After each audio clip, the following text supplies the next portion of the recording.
And I'm very happy to be here. The talk I'm going to give is about deploying complex adaptive systems within the urban fabric. And I've been interested in trying to conceptualize how we might think about complex system operating within, a non-biological setting. What does it mean in an urban environment?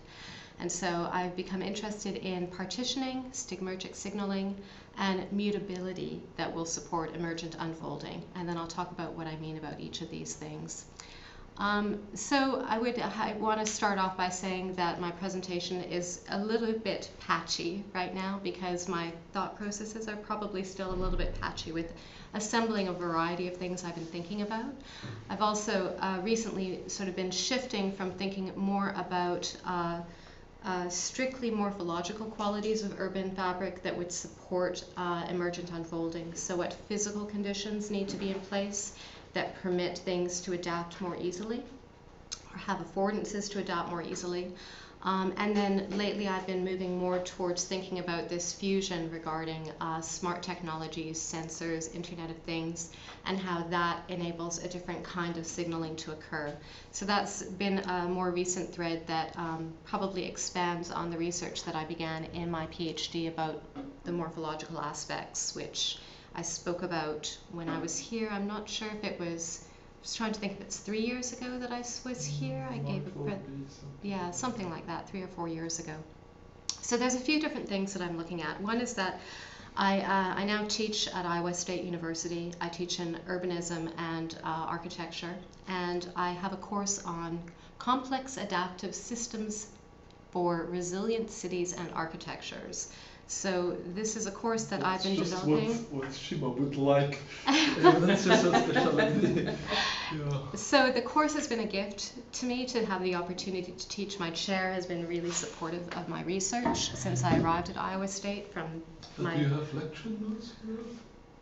I have PowerPoint presentations, but I don't have lecture notes for it. But I have all the PowerPoint presentations. That's something I've not put together formally.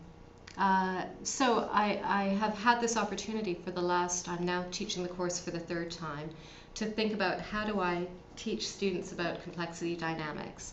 So there's a number of exercises that I've done with my students, and I'll talk a little bit some of those exercises. And then there's some general trends that I've extrapolated from this student work, how they've taken what I've offered them in the course and where they've run with it in a certain sense, combined with my own research interest. And then there's a bit of work about my own speculative thought experiments. And most of what I've been working on is, in a way, thought experiments, because it's very difficult to do research in emergence and do experiments in the urban fabric because of the time scale, cost, everything, physical scale involved. So there are some examples that I looked at where there were already, I felt, complex adaptation occurring in place, such as the Grand Bazaar in Istanbul, where you have iterative testing of different spatial functions within an area, and then you get emergent clusters of uses, and I spoke about that when I was here previously. And now I've been going further with other kinds of thought experiments that aren't occurring on the ground, but we might well imagine how they could occur. And then an experiment that I'm doing that's not speculative, that's actually active, is work that I've been developing I have a website that is currently under construction. I was saying earlier that it's all skeleton, no flesh on it yet, but at least the skeleton is there. I have to spend a lot of time putting the flesh onto it.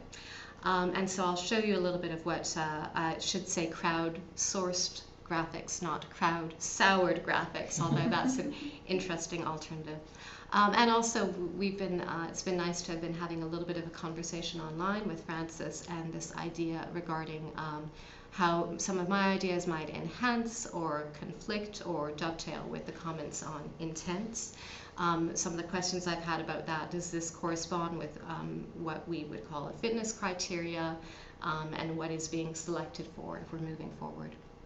So just to start briefly, this is a list of projects that my students did, which were various experiments that took CAS dynamics to consider urban design problems or architectural problems.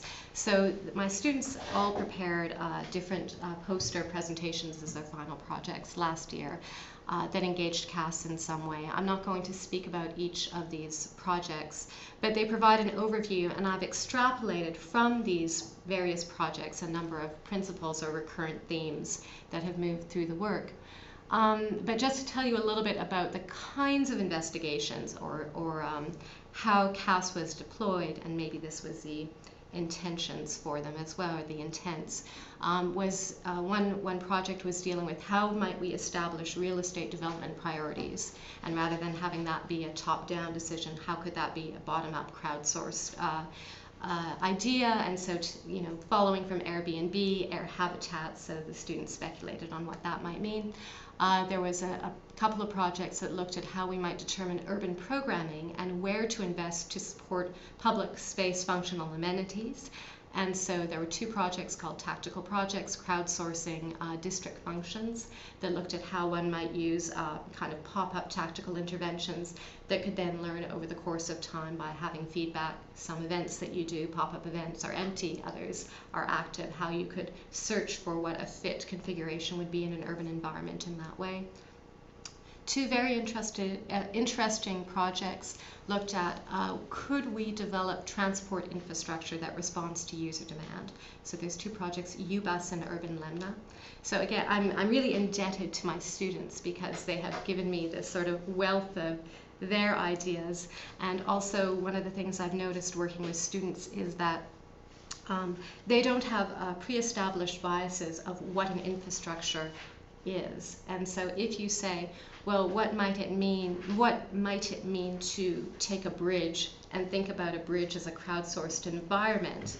They go, okay, sure, I can take that on.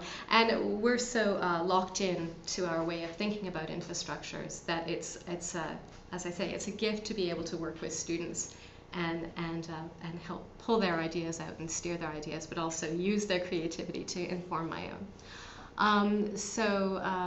Transport infrastructure, evaluating park infrastructure, how might we determine in a neighborhood what kinds of parks do we want? Do we want a playground? Do we want a community garden? Do we want, these are urban problems that planners typically would do evaluations, neighborhood analysis, they might chart statistics, they might have consultation processes as well. But this was a much more bottom-up way of trying to figure out appropriate park infrastructure in a very using nimble testing routines. Another project looked at determining ideal ratio of individual building program distributions. So, we build campus buildings or school buildings and allocate rooms based on preconceived ideas about how spaces are going to be used, and would there be a way to actually have this be more transformative and nimble. And then there was a couple of projects that are perhaps outliers that I won't get into, but are also interesting. I don't talk about them in sort of the general common principles. So in all of the projects, and I will say I tended to steer this as part of how I introduce CAS to the students, what I ask students to think about are what are the agents, what are the resources that the agents are seeking, and then how do we have links between agents that can then provide information to steer how agents would then access those resources. And these terms are not coming from me, they're following from John Holland's work, where he talks about the nature of self-organizing systems. And he lists these three aspects that I think have been very helpful. That combined with just the dynamics of minimizing processes, that if you can organize and process energy with less frictions, with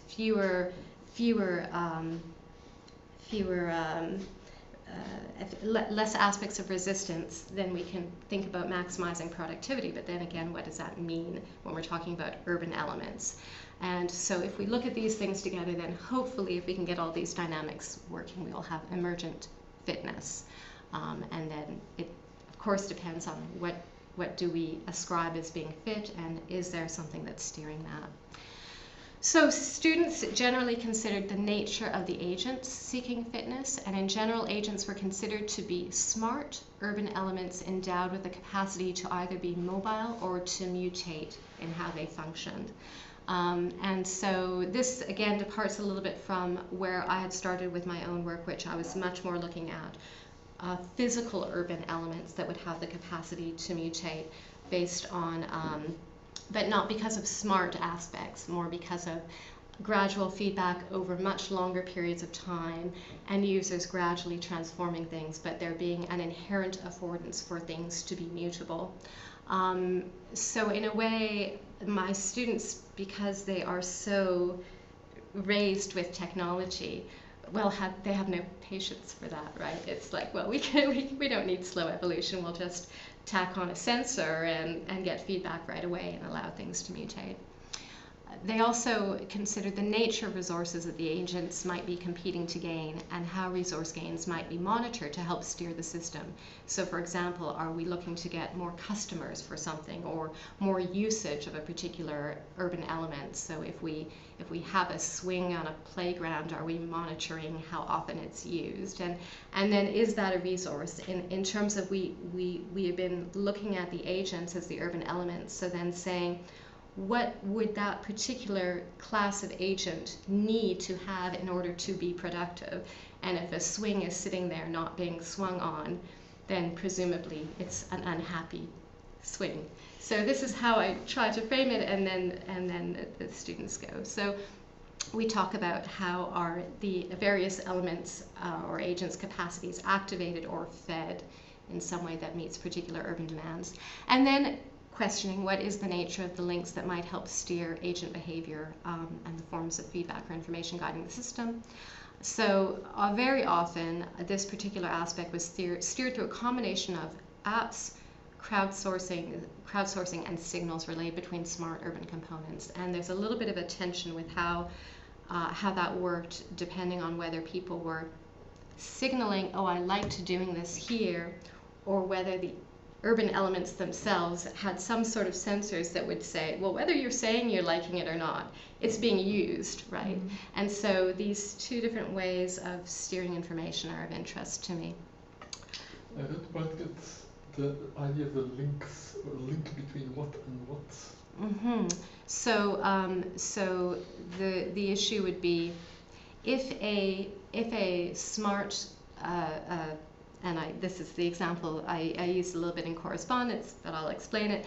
If smart trash can finds that it's getting filled very quickly and its sensors are saying, oh, I'm always getting filled up within 24 hours, then could it relay information to another smart trash can that is either curated by someone who moves it or maybe in the future is able to have independent mobility, self-driving trash cans? Then you can imagine that it could send a signal to another trash can saying this area has a high demand of trash cans because they fill quickly. So the carrying capacity of this area could probably support an extra trash can because we don't like sending trucks to fill up the trash cans every day. Maybe we only want to do that once a week. So the question is there a way for some sort of data signal to be emitted to a neighboring trash can that might not be being filled as quickly? So a communication device, yeah, mm-hmm. Yeah. Yes, thank you. I gave a very extended answer for a very simple question. One of the things about how I'm engaging complexity in urban thinking that is, I believe, fairly distinct from how some of my colleagues who are interested in complexity and planning are looking at it, is that I'm actually really, I have an architectural background, so I'm very interested in actual physical entities in space evolving in real time. And so I'm looking at the urban fabric as embodying properties of a complex system, and then what does that mean? And this is in contrast to a lot of people are modeling urban systems on computers, right? And sort of saying, well, we'll model it and we'll put rules in the code. But what does a rule in the code mean when it comes to activities on the ground? So I'm sort of trying to not think about the rules that way, but actually give applicable rules of how things would operate on the ground.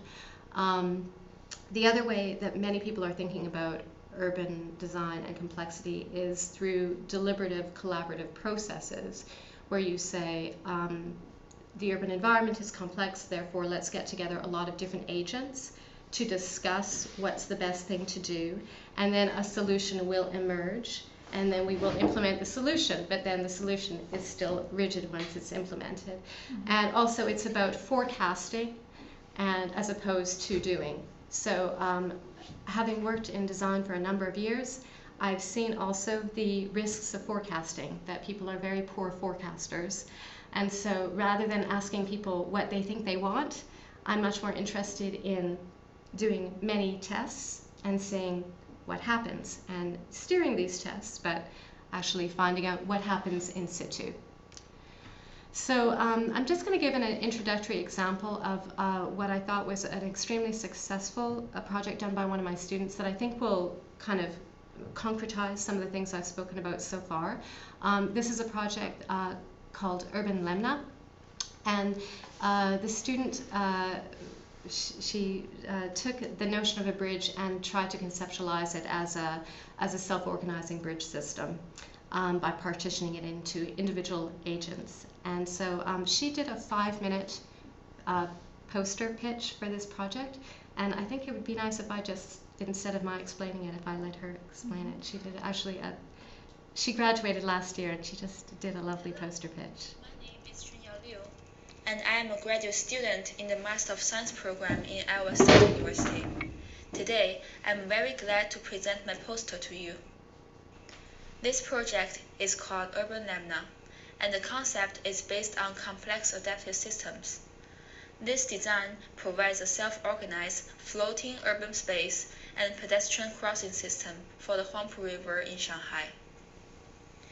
Rivers are essential urban spaces in many cities, but most river surfaces are underutilized or entirely unused. Rivers can also be a barrier within a city and an inconvenience when there are not enough crossings. Rush hour traffic builds up at these minimal river crossings, leading to larger traffic problems. For example, during the 2015 New Year light show in Shanghai, overcrowding on a popular bridge caused a stampede which killed 36 people. In light of this event, I was determined to find a better way to facilitate traffic flow and to utilize the river surface as a public space.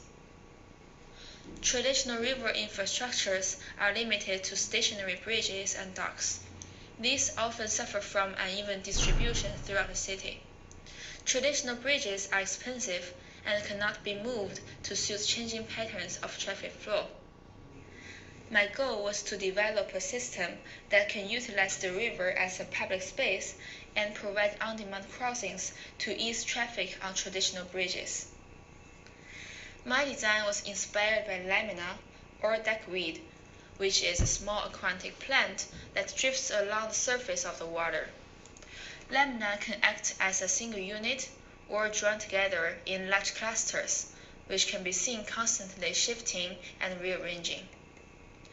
I took these properties of lamina and developed them at a larger scale.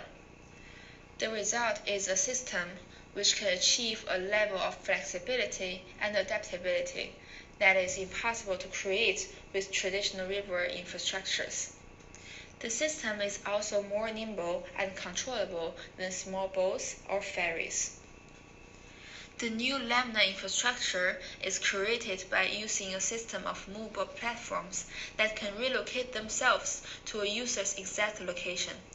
These platforms are controlled by small motors and magnets which can arrange themselves to suit the need of a single user or hundreds of users, thereby forming a complex adaptive system.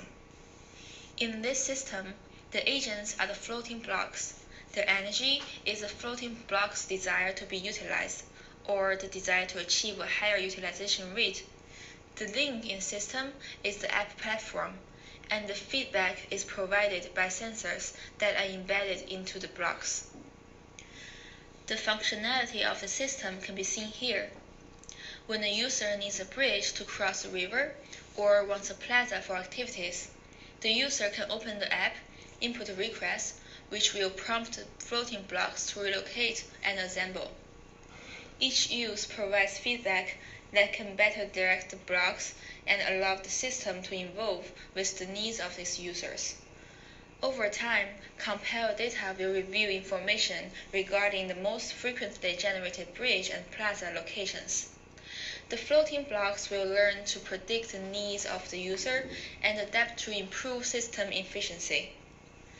Access blocks at any given location will move to other areas along the river. Shanghai is a city divided in half by the Huangpu River, which separates the central business district from major residential areas. To form a bridge, a single user can input their location and destination to generate a crossing, and this temporary bridge can then easily disband as new requests are placed by others. During rush hour, multiple connections allow people to cross from the residential area into the central business district with a more direct path, thereby reducing congestion on permanent bridges. During special events like the New Year sled show, the floating blocks can provide additional public spaces for festivities and gatherings. This system will create an adaptive river surface through the use of crowdsourcing and on-demand responsive infrastructure.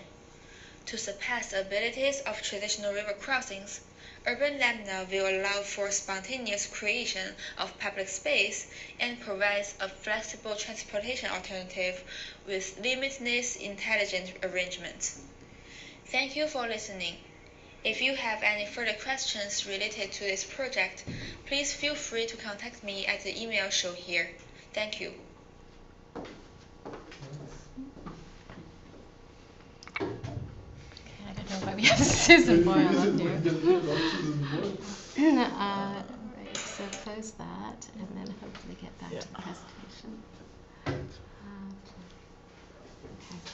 So to the end. Sorry, here we go. Okay, so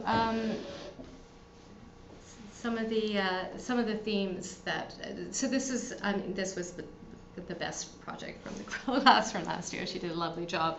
But some of the themes that run through the group, the body of work as a whole, is the idea that how can we conceptualize urban functions in a way where we disaggregate them? Because if we disaggregate them, then maybe we can transform them into elements that behave as independent agents that can independently be smart and seek out fitness. If we have multiple parallel agents that act as exploratory probes, then we can also investigate diverse outcomes. And we also don't need one size fits all outcomes. What was nice is if an independent block in her river system is sort of saying that what it cares about is that I get stepped on 20 times per hour. It doesn't matter if it's aggregated with 500 other blocks or whether it's aggregated with just one chain that happens to be a very small system, because the metrics are allowing you to have a whole range. And then how can agents be equipped with some kind of inherent adaptability, or I call it, I don't know what to call it, performative plasticity or mutability. There's some literature around the notion of plasticity, but this idea that, I mean, in the case of the river blocks, that they can move, but also is there ways in which the same urban element can mutate and be different things at different times for different users. And I was involved in a design project where we worked on the design of a stage, but instead of just building a stage, we built a structure that could perform in 8 different ways over the course of time. The other theme is then how do we look at the environment as the resources that an environment is providing. So here the physical environment is conceptualized as a kind of phase space that has different embedded propensities. Maybe the phase space, there's going to be the tendency that a bridge will always form at rush hour within a particular location, but also that this phase space is variegated, that it has these different sort of textures within it, different niches.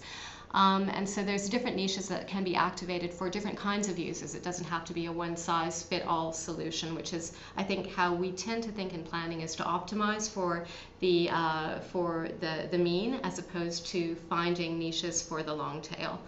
So closely aligned is the notion of a fitness landscape with multiple niches that can be explored randomly at first, but which co-evolve with the agents present and steer subsequent agent behavior. So the students thought about fitness landscapes.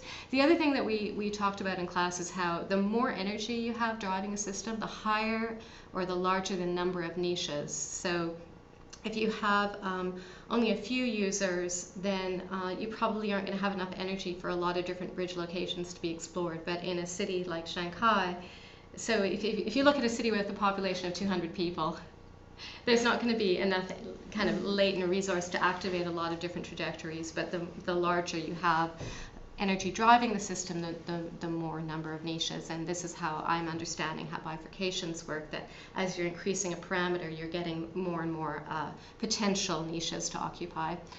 And then the other aspect is, and many students looked at parameter bars as helping to determine non-one-size-fits-all distributions of different kinds of niches, which I'll talk a little bit more about.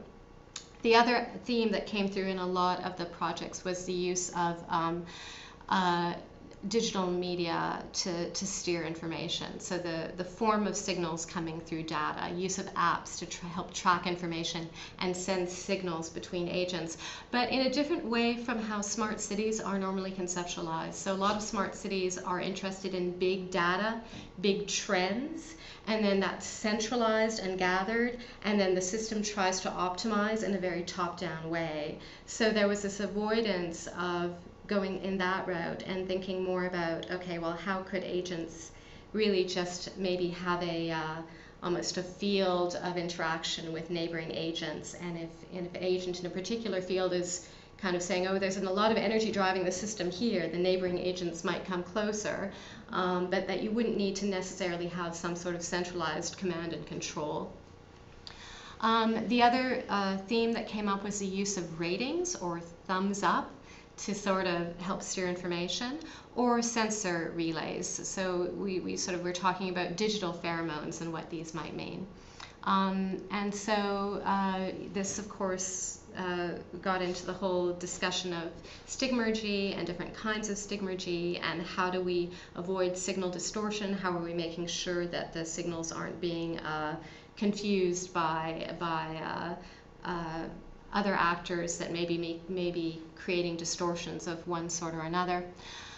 And the distinction between signals that are made with intention or marker-based stigmergy versus signals that are relayed automatically. So this goes back to the question of the bridge. If someone requests a bridge, they might have that request and they may say, oh, I like having a bridge here, and that's one kind of signal. But if that bridge isn't getting walked on a lot, then we have another kind of signal in the sensor saying, well, you might all like the bridge here, but the bottom line is we'd be better off to have it. It looks nice. It looks nice, right. So sort of trying to understand where you want what kinds of signals, and I mean, I'm sort of feeling like automatic signals, semitectonic stigmergy, seem to be more likely to be distortion-free, not so influenced by biases.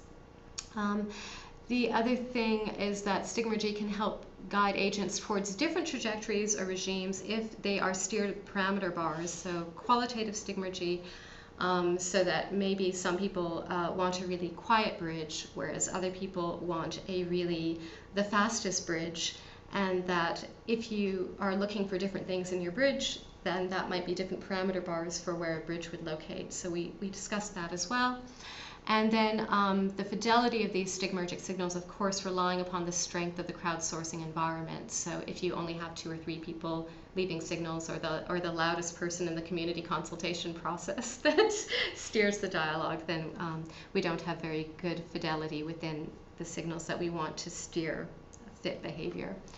And then I had made a table that sort of talked about these different stigmergic characteristics, and I know that your work has also sort of been looking at these different kinds of stigmergy. Then we get to this, I guess the final theme of emergence, which is that the hope in all the project is that over the course of time, through this performance or enactment, that we see various kinds of more fit regimes emerging, and that but this is something that is contingent, that of course the system could have deployed in different ways, but there are feedback mechanisms, so you will have some lock-in that occurs, and that's okay because you can have a satisfying environment even if it's not an optimized environment. And we talked about how while the system is initially steered through a combination of random probing and feedback, once pattern starts to form, they in turn alter the nature of the fitness landscape because of feedback loops, and so you will start to get basins of attraction, which agents ultimately gravitate towards. So maybe the first formation of a bridge is a little bit random based on the first people using the apps, but then once it's there, people start to use it more because they like it and see it, and it could equally have operated in a different way. So we get contingent, emergent, fit, and stabilized structures. So there were a number of these projects that my students have done. This one, actually, the same person who did the Urban Lemna worked on this project as a group project, which was halfway through the semester. And their task was to conceptualize an app that would allow for a self-organizing bus route.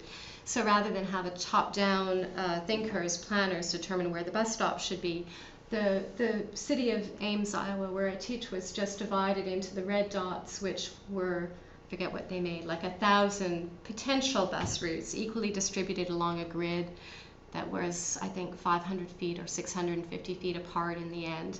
And then the idea was that you could ask for a bus, and then if you were the first person to ask for a bus, the bus would come to you, and then subsequent people asking for a bus, they would be given a choice. The choice would be, well, the bus would want to complete its route within 30 minutes.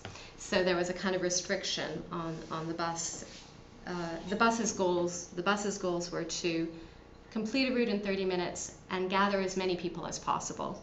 So that was the bus's fitness criteria. A person's fitness criteria was they want to get to their destination, and they want to do it potentially with either the least wait time or the least walk time, which would vary depending on the user group. So if all you cared about was your wait time, then if there was already someone who had requested a bus, you could walk to the stop where a bus was already coming to as that bus is completing its route. If, however, you were only interested in not walking, then you would put in your request, and then you would be on the first list for the next bus doing its loop. And the idea was that over time there would be initial random first users, but there would be feedback as people would realize, oh well, there's already a bus coming to this stop, so I'll start to gravitate towards this particular stop.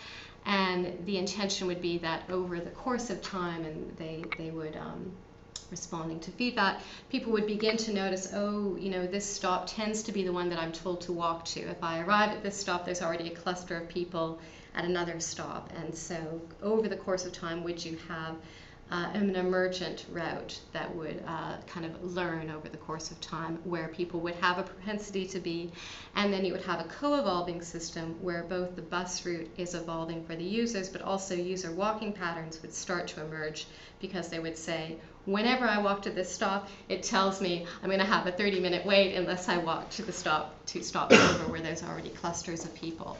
So they talked about this. They also, had an interesting perspective on it in that they said the routes would emerge over time, but they said every semester, because they were getting new students, that it would be productive to shock the system and to disrupt the bus route so that you wouldn't get lock-in to a bus route that was no longer really serving people's needs.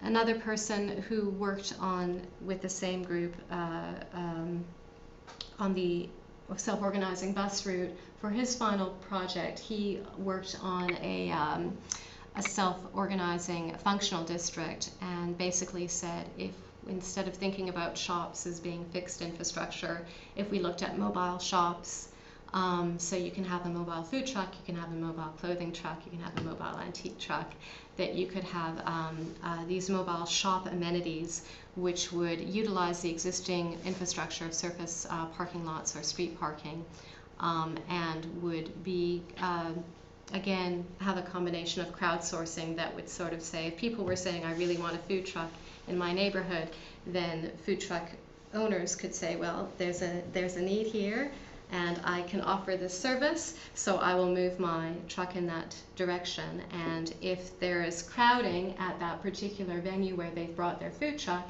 then they can also signal to other food truck operators in other districts, oh, there seems to be a lot of carrying capacity here for more food trucks. And then the question is, over the course of time, would you begin to have areas that have a good carrying capacity for food trucks versus shoe sales trucks versus hat sales trucks? Would potentially be able to find niches where there is a demand for those services, and also where they can relay, oh, there's still carrying capacity here, provided that they're seeing continuing customers. So the intention was that eventually the system would stabilize over a period of months, and that then perhaps the city could then do a permanent intervention, so that the mobile trucks would be seen as these tactical testing probes for an area to see what kind of amenities actually are needed in this area. And then once the appropriate kind of fitness landscape for those amenities is established, then you could go into building permanent infrastructure, which of course is completely different from how planners and architects normally think. You get developers pro forma. It says we need 3,000 square feet of retail, 1,000 square feet of residential. We need X, Y, Z, and so you build it, and then oh gosh, all of the retail space is unleasable. And so we see that all the time in planning exercises, that the forecasting tends to be very weak. This one is the last student example I'll show you, and this is from this year's group. So they just did this. It's a little. Some of the graphics are a little rough. They're still thinking about it, but I think the idea is so lovely that I sort of needed to show it, which is the idea that if there's now a tendency to have bike sharing hubs established in cities in the US, which is a nice evolution for us because we don't have the same biking culture. But the question is, where are bikes needed and how many bikes are needed? So the idea was that you would create these little haulable bike carts, right, that are very small, that fit into a parking spot. So the notion of the bike hub is partitioned into these little bike trailers, and then we have the agents, are the bikes, and are they being used or not? Are the hubs full or not? If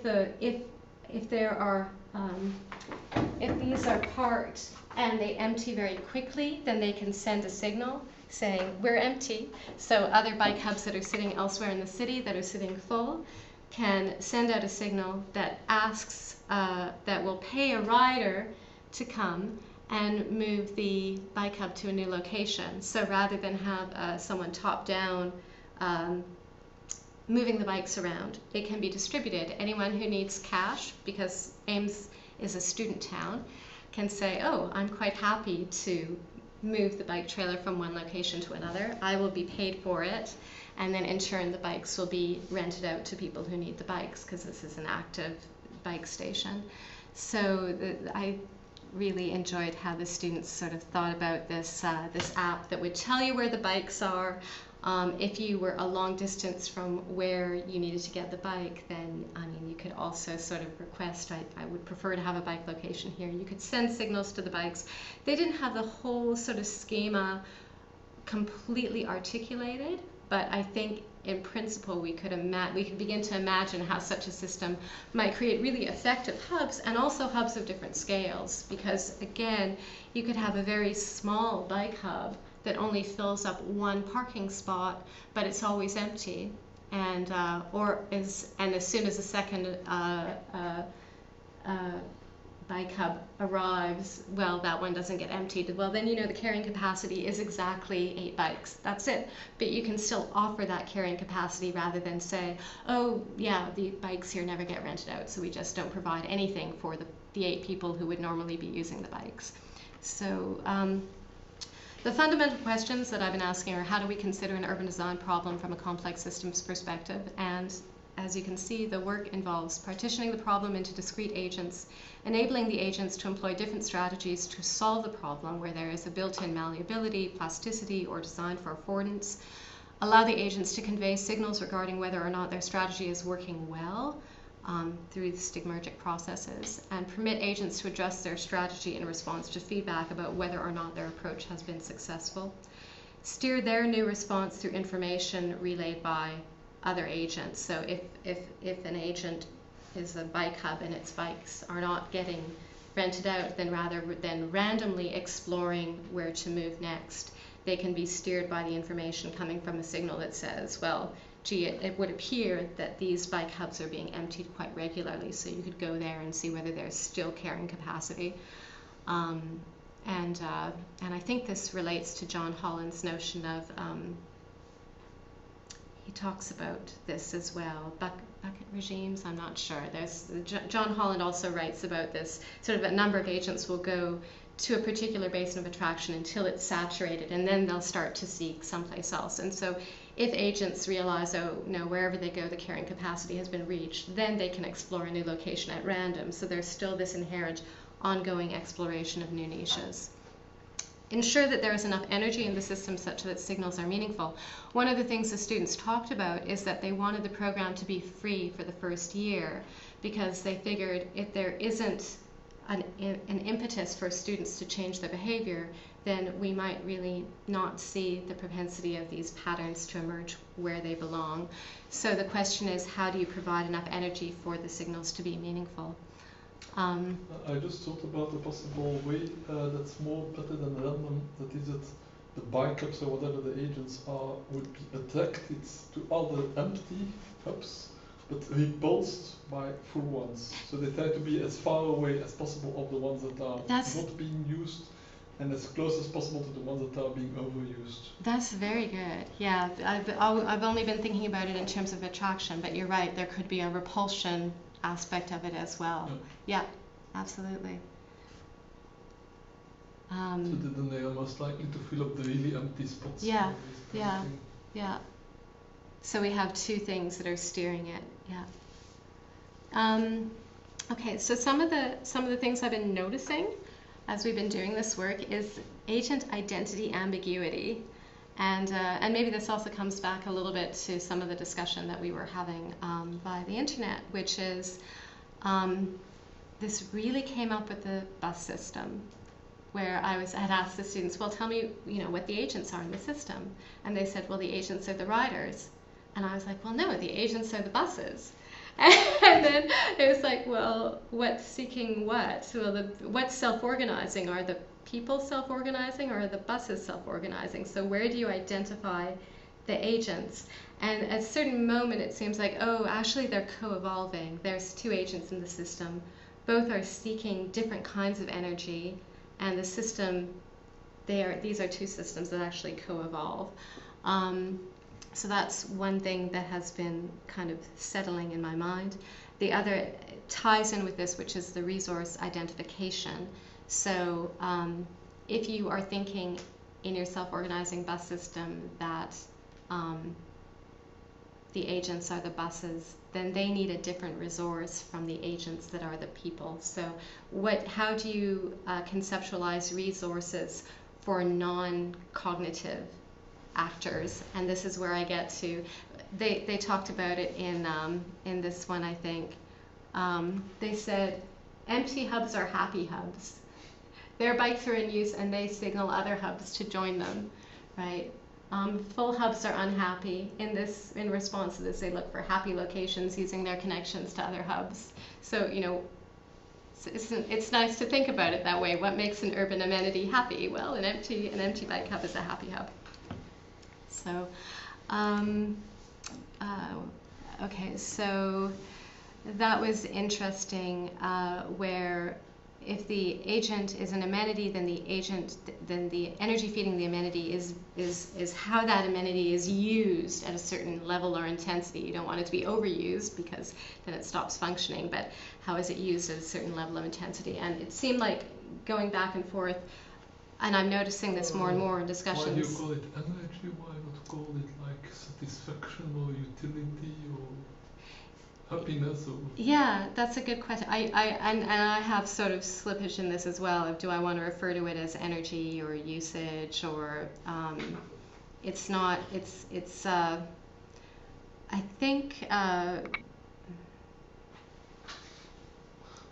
Carlos Gershenson in his PhD on the design of self-organizing system called it satisfaction. Like, satisfaction. yeah, Okay. that's maybe not a bad one. The Yeah, agent is satisfied, it's satisfied. With it being used. Yeah. So I mean, the bus is satisfied when it can make its 30-minute round with as many people as possible. It's feeling satisfied. It'll keep doing that route. If it changes its route and the number of people riding it go down, it's less satisfied.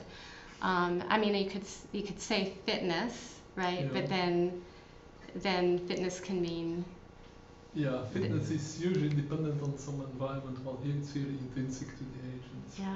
Yeah.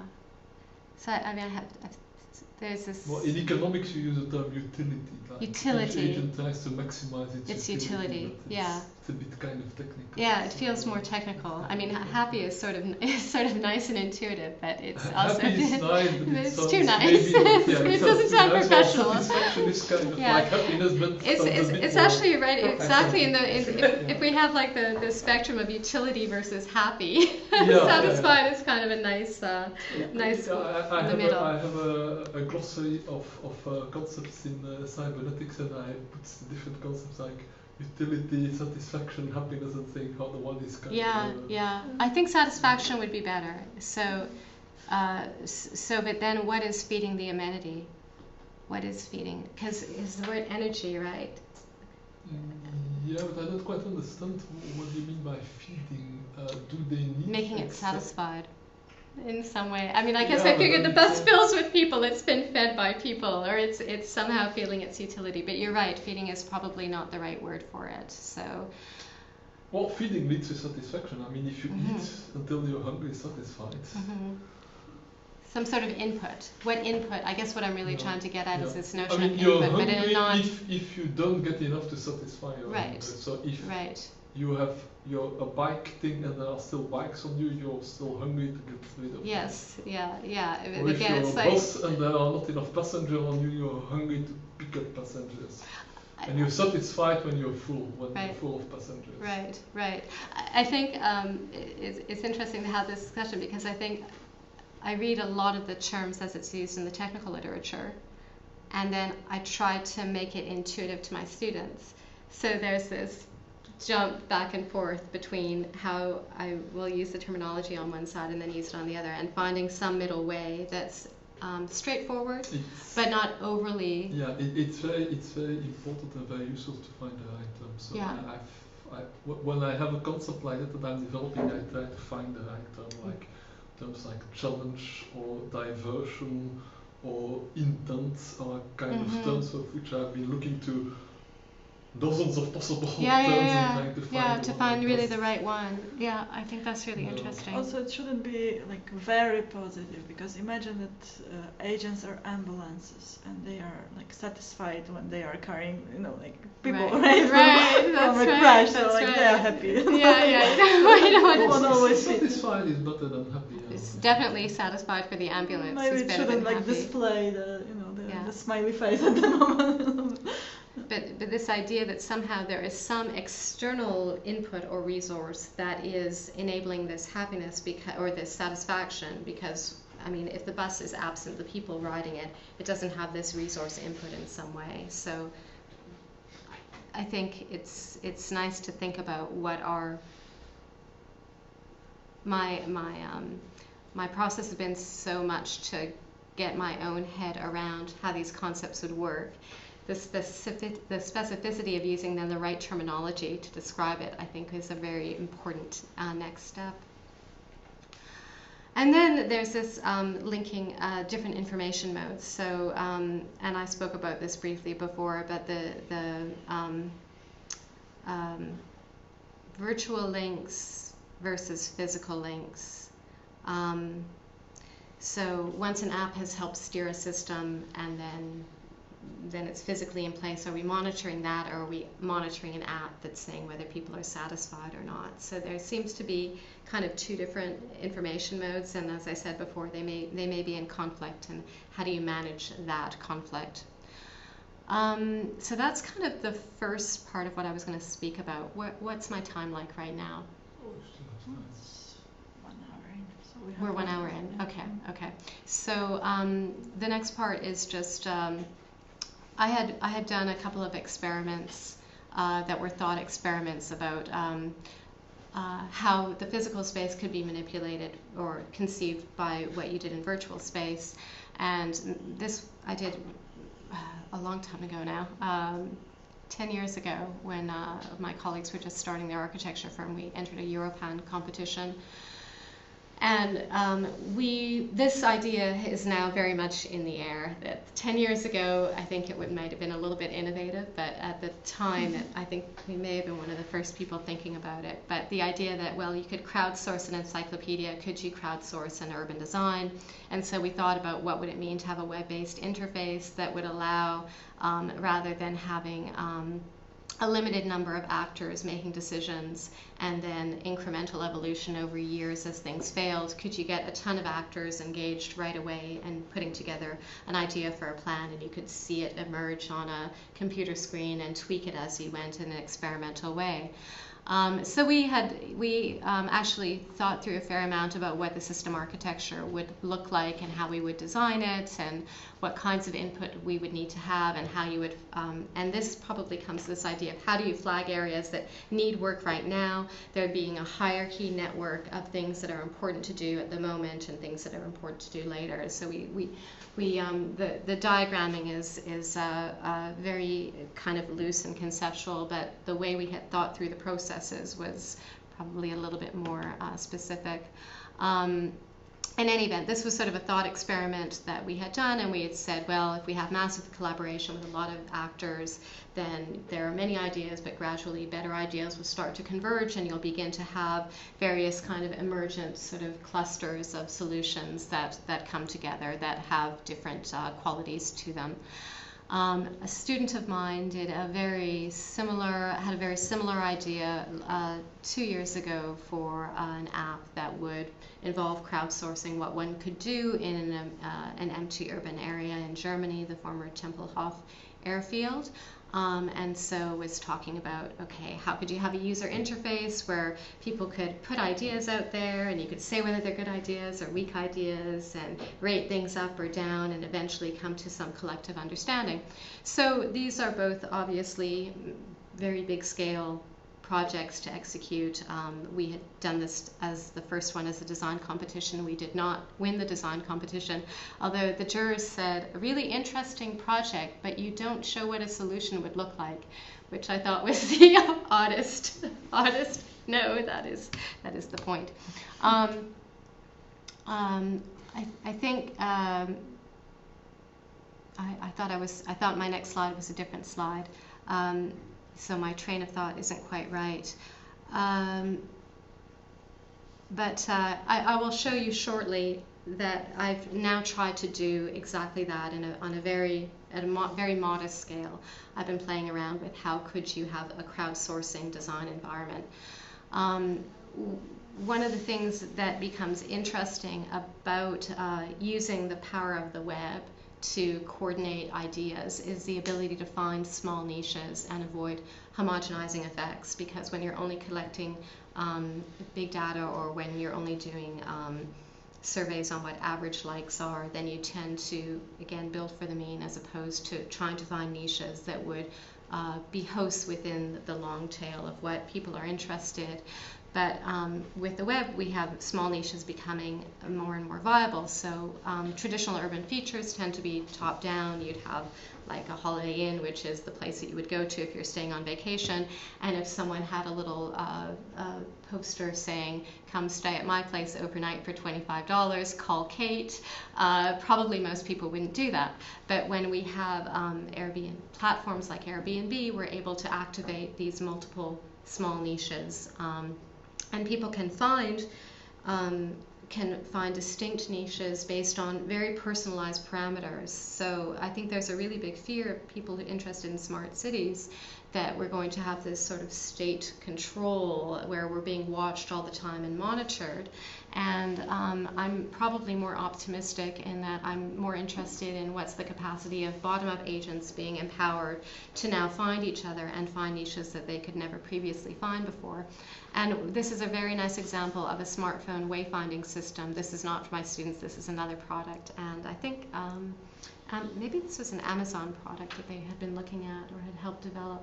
In any event, the interest was not all people want the shortest walking route between destinations. So A is the shortest, B is the most beautiful, C is the quietest, and D is the happiest. I don't know what happy means there, but just so happens D is the happiest. And so this idea of having customizable urban experiences, again, as an urban planner, makes you think very differently about what you're designing. Is it no longer like the big mall that everyone goes to, but that you could have these very individuated experiences of the urban that are calibrated according to parameters to very, very specific needs. So I'm quite interested in this parameterized signaling that allows people to find a niche of their own interest. So here, active areas or walking routes or Airbnb sites emerge due to bottom-up feedback processes that are unfold and are unpredictable, but also afford these multiple basins of attraction. And whereas it may well be that the vast majority of people, all they care about is the shortest route, and very few people care about the happy route, it is interesting to think about this distribution. And I mean, we've talked in my class about maybe the preferences follow a power law distribution, which you would think is conceptually possible or likely.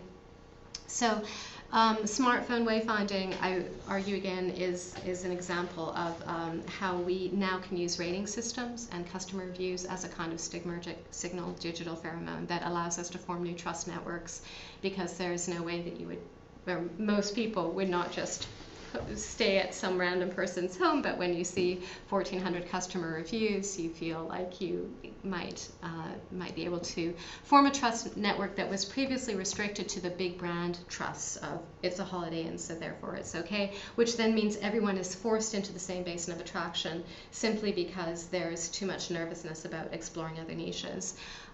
So there's a new ability to access service through information availability, which was previously impossible to source. And then also, the more signals you have, the more people are engaged with leaving signals, the more we can trust that these niches are actually safe niches to explore. Okay, so my last example is crowdsourcing design graphics steered by signals. So I had thought I should help my students conceptualize complexity by asking them to do diagrams. They're all architecture or design students, so they should be good at doing diagrams. And so I was going to give this as an assignment, and then I was working with a research assistant who'd been assigned to me who was very good at coding. So we started talking about, well, maybe I shouldn't just give them an assignment. Maybe the graphics should compete with one another to what makes a good graphic. So we thought, well, what makes a good graphic? I don't know, what makes a good graphic? Maybe it's that it has graphic punch or it's clear or whatever. So what about if we crowdsourced what are the criteria for a good graphic? And then the different icons or graphics would compete for survival. And if they are considered a good graphic, they get voted up, and then people can rate and see, okay, are they good or not? And people can also evaluate, oh, I got a really low evaluation for graphic clarity, but that's the #1 priority, so I better be steered by that feedback according to the fitness ratings to create a new icon that maybe has more graphic clarity or more graphic punch. So we had this sort of idea of how we could potentially create this crowdsourcing graphic. So I will show it to you. This is a website that I'm building. It is, well, actually, I shouldn't say I'm building it, that my amazing research student who knows how to code helped build for me last year. And it's not complete yet, so it's not sort of up and live yet. But these are currently the active fitness parameters. Again, I haven't told my students what makes a fit diagram. These have been crowdsourced, so clarity of idea right now is number one. You'll see animation down here is an important. It never occurred to me my students would do animated graphics, but they did. You can suggest a new fitness parameter. It gets voted up if people like the suggestion. So the fitness parameters evolve. It's co-evolving with the diagrams. So I haven't looked at this since this morning. So here's some of the diagrams right now that are up. If I go to degrees of freedom, which currently is ranked as the number one graphic, can click on it. Oh, I'm going to have to sign in to be able. I can't sign in on your computer. Maybe I can. Hold on. I think I have to sign in with Facebook to be able to get into the. Maybe I can show it to you. Can I show it to you on my laptop? I'll do it this way.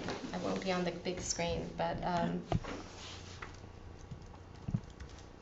it messes up your filming, I'm sure, a little bit. So,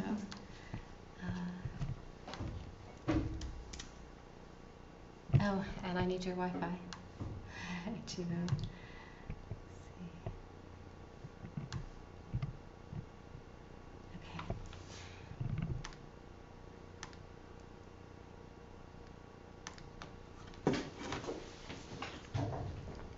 see. Okay, so the Wi-Fi is it? Oh no, it's fine. It's fine. So you can see this is a graphic for degrees of freedom that has been uploaded, but you can see this is the population of diagrams for degrees of freedom that people have uploaded, and then they've been ranked according to the active fitness parameters right now, whether they have graphic punch or the smoothness of the animation. And currently this is the top ranked diagram, but I will show you a few others. So basically when you're on the site, you can upload a diagram, you can see how other diagrams have been ranked by the crowd, and we see what are the different graphics used to illustrate CAS ideas. So if I were to go into this one, which I think has more diagrams associated with it, I'm making your camera work difficult. So for example, modular right now is strong, but here are some other diagrams that had been proposed for modular diagrams. And so they've been uploaded by students, crowdsourced in terms of what's the best one, and then the best one is the one that appears for that particular descriptor. So has been kind of an interesting experiment for me to see, is it possible to get design through the wisdom of the crowds, and can they illustrate all these different concepts? It's sort of fun to see how I would like to see the final selections for the different concepts, because these concepts are useful, so I might want to use some of these diagrams for my students. Yeah, absolutely. Yeah, well, they keep changing. I have a new group of students, so it's I don't know if anyone has uploaded a new one recently, but negative feedback. This fitness landscape one, I don't know what it's doing, but it's number 24, so at least it's not ranked highly. Of course, but look, at least it's ranked number 24, right? Of the 25 diagrams, it's at the bottom of the list. So the wisdom of the crowds is working in some way, right? So anyway, but what's interesting to me is also that this co-evolving, that the fitness landscape of what makes a fit diagram.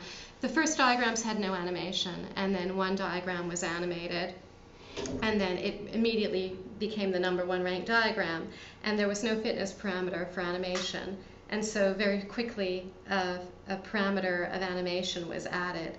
And so it was nice to sort of say that I didn't have to tell them which, if this is, you know, my website, so I could say, well, here's how the graphics are going to look, right? You're going to use this font and these color palettes, etc. So I have not had to do any of that. I'm just seeing what happens. What I hope is that eventually this parameter here contributes as part of an overall family of diagrams might make it up the list, which would mean that the diagrams would have to have some kind of graphic coherence and similarity. But so far that hasn't been voted up the list, so I'm at the mercy of the crowd. Okay, so go back. Play. I have to think what else I have to say.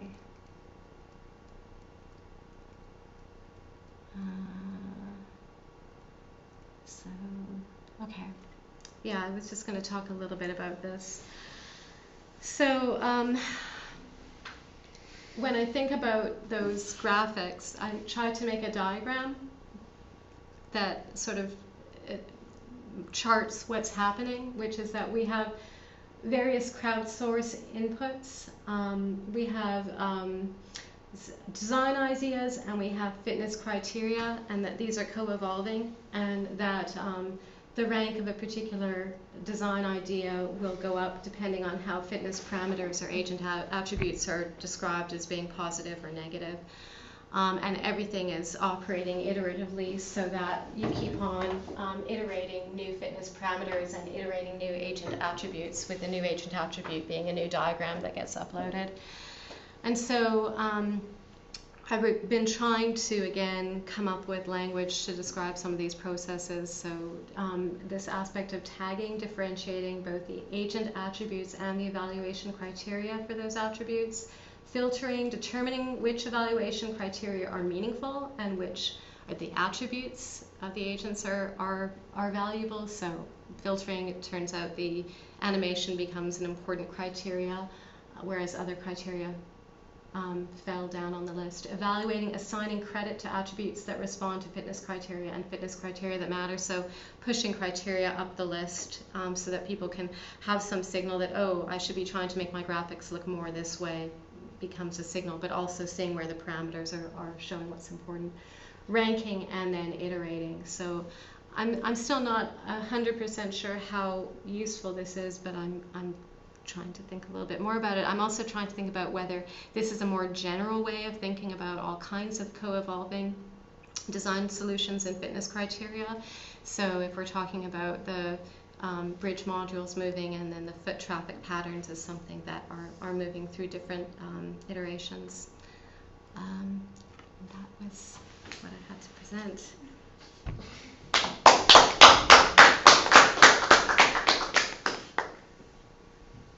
Well, we went through it quite quickly, so we'll have a lot of time to ask questions. I should have asked whether it was 2 hours to present with questions interspersed, or 1 hour to present and 1 hour of questions, but we still have 40 minutes, so that's, I think.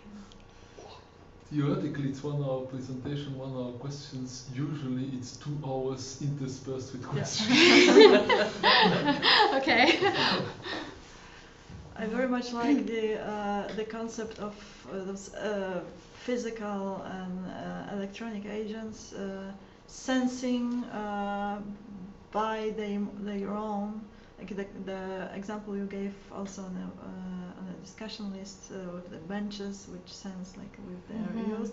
Also here, this example with bikes, and like when they really have an idea of themselves and can get the information by themselves. Because when I think of the apps, mobile apps, and people just walking with those maps, you know, like everywhere. With the example of the bridge and buses self-organizing, I have kind of mixed feelings. It's cool, but I imagine like a lot of people going with their mobile phones and like, damn, there used to be a bridge, you know, like, I didn't find it, where is it? Oh, my battery is dead, you know, like everything is, you know, like you don't know where you are, or if it will come or not. And so I think the right balance is just needed, like where it will really work and be supportive, and where it will be disruptive and like disturbing people habits, and you know. I think it's a really interesting point, and someone else mentioned something really similar, that when I go to the bus stop is constantly moving around, that I get frustrated. And so we were talking about like, well, how long do you let things stabilize for? So that's finding the right balance between permitting the patterns to stabilize so that there's some consistency, but also how frequently do you calibrate introducing shocks so that you don't just keep things where they are because they've always been there, but they actually no longer function. And I think that means that there's still a ton of role for designers to sort of try to assess when do we where do we steer the system, and when do we intervene, and when do we let it stabilize and stay put.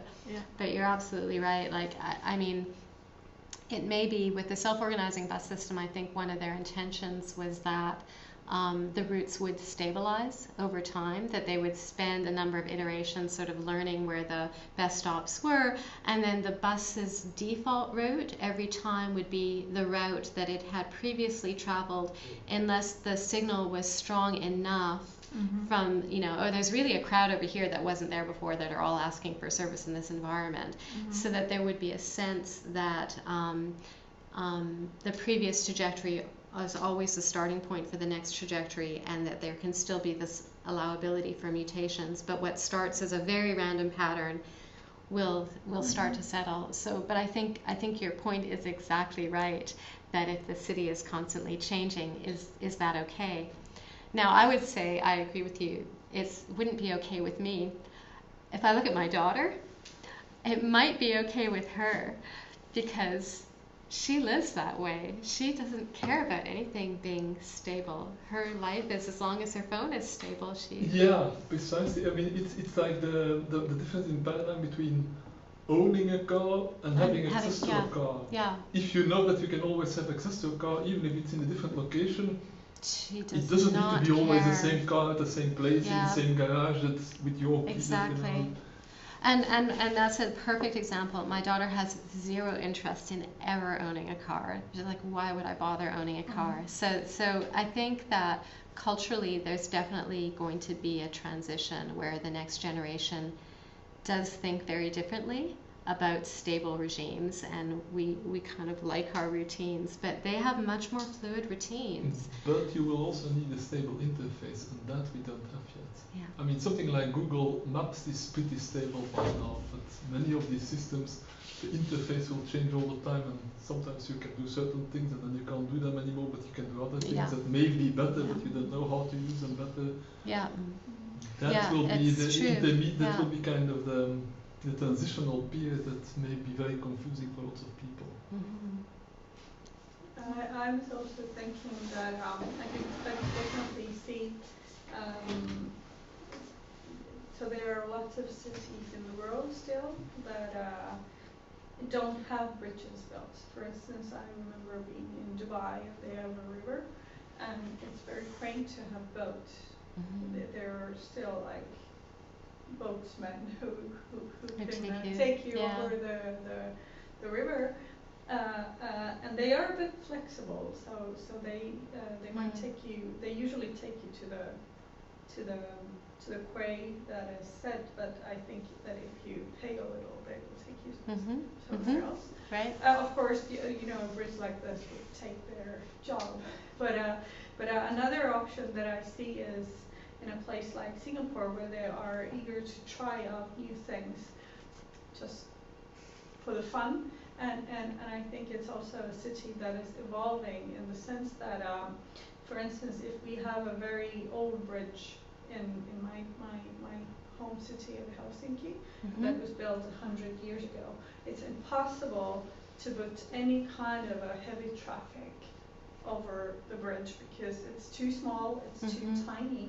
But so we actually have situations where a new big bridge is built next to the historical one, just to make it possible to have the traffic. Right. And instead of, I mean that is expensive. So I think the student was targeting that kind of situations where you could flexibly the bridge could be always in the same, or it could be in the same spot. But you could make it stronger, or you could make it thinner based on the traffic type that you evolve to have. So sometimes, for instance, if you have a city center and 20 years ago it was all empty, and then you got the for instance, in London or in Manchester, you suddenly have this revival of cities, and people are buying apartments in downtown. You could change the bridge based on that, not the location, but the width of it, right? Yes. Right. You know, I think that I think there's a few ways in which you could see through the bridge solution or any of these solutions. You could see them, first of all, as temporary probes, where you say, we use these techniques initially to learn, and then once we've learned, then we stabilize things with permanent bridges. Mm-hmm. And so that's definitely one direction. Like for the mobile trucks, the idea was that you'd have maybe a fleet of 100 of these that can be different things, and if you're going to be building in an area, you use them as tests, and then you build the permanent thing, and then you take these 100 trucks and you move them to the next neighborhood that doesn't know what the carrying capacity is for various stores. And you could operate these bridge platforms in the same way. You could say, well, these are just the kind of tactical, light, quick, cheap ways of exploring where people want to move. There may be situations where you never do need to make it permanent, where you can keep it in a state of flux, but where you would have enough stability in the system that flux might not occur on a daily basis, but occurs on a seasonal basis, or even that the flux occurs in a way where at 3:30 the bridge moves because it knows school kids are going to be let out and a few need to be over here, but then at 5 o'clock it's going to come back to an area. So there could be temporal flux, but that is nonetheless predictable, that people become accustomed to the fact that the environment changes, but it changes along a particular rhythmic pattern, and that you follow from that. I do know that from a planning perspective, very often people, as I said, are very poor forecasters of what they'll like and what they won't like. So if you say, well, we're going to put a little footbridge over here because it would really help your neighborhood, and people say, well, the NIMBY is the term we use in North America, not in my backyard. And but then if you actually do it, very often people go, oh, I thought it was going to be a problem, but actually it's so lovely and it's so much nicer to get my groceries this way. And so having ways in which to probe the urban terrain, I think in a way could be very freeing in terms of a lot of the bureaucracy surrounding decision-making processes that really stifles innovation because people are so nervous about anything changing. And so I think that's one of the other interesting things about some of this work, and I've done some work as well thinking about tactical pop-up urbanism and how that can act as a complex adaptive system, whereby you learn by doing, but you do it in a temporary way first, and then it's only when people really like stuff that it becomes permanent. And certainly one of the really nice things that's happened in New York recently is that they renovated Times Square and they removed traffic from the streets. And that was originally done as a pop-up intervention where they closed the streets temporarily and bought, I think, 700 really cheap chairs that were like $8 a chair or something like this. So I forget what the price tag was, but it was a very low price tag whereby they closed off the streets. And all the business owners were completely against it. They said, you are going to create all these traffic problems in the surrounding streets, which means no one's going to come. My business is going to go down. This is going to be the worst thing possible. So they did it. Tons of foot traffic. The businesses loved it. Their business shot up. And then they could do a permanent intervention. So it's sort of interesting to think about how you can use these more nimble interfaces. And originally my thinking was just as a temporary testing stage. And now I'm kind of wondering, well, maybe my bias is that these should be temporary and eventually you become permanent. But maybe my daughter's generation will say, no, I don't care. It can just keep moving because I can find where I'm going with my phone. Or... Well, I think both can happen if the traffic is really reliably always on that spot, then you can build a permanent structure because it will be more efficient. Right. But if traffic is more variable and sometimes more here, sometimes more there, you leave the temporary situation. Yeah. I think that what is really, really interesting in what you presented is the fact that it provides a very different view of what does it mean to move towards smart. So it's like, because the city that I see, it's like if I project it forward with all of this project, it's a kind of ecosystem. It's populated by all kinds of organisms. I don't really think you will be able to navigate it with your mobile, because you will probably have all kinds of things. You will need some different type of interface, but the glasses are coming, virtual reality, augmented reality. You can think of all kinds of things, and they can leave their stigmergic signals on the augmented reality. So it will be very easy for you to find it in the same fashion in which you can find the path on the forest. So yes, it will be a bit of a shock. We still look from the window. It's like, you know, but how can you know what's in the temperature outside if you don't have the mobile? No, you don't anymore. You don't. Yeah. So I think there will be this period of transition, but I think it's such a more relevant direction to push authorities in cities to go than to run this big brother city data centers, flipping your lights, which doesn't make any sense, because like this, what you're doing, you're making flows visible, you're making data visible, you are using all of what we have in terms of technology, because you're using the sensor, you're using the actuators, you're using the signals, and you are learning on the way, which is, I think, it's also a very big part of being smart. It's to create this machinery of learning. So yes, part of it will be the as opposed to machinery of monitoring, which it feels like a lot of the articles on smart cities. Well, we'll monitor what people do, and then we'll do more of that, right? It's like a very much this. Yeah. I think. Well, yeah. It's. I mean, we were talking about it a little bit on the train ride over, but it's interesting to me that maybe there is another direction of smart. And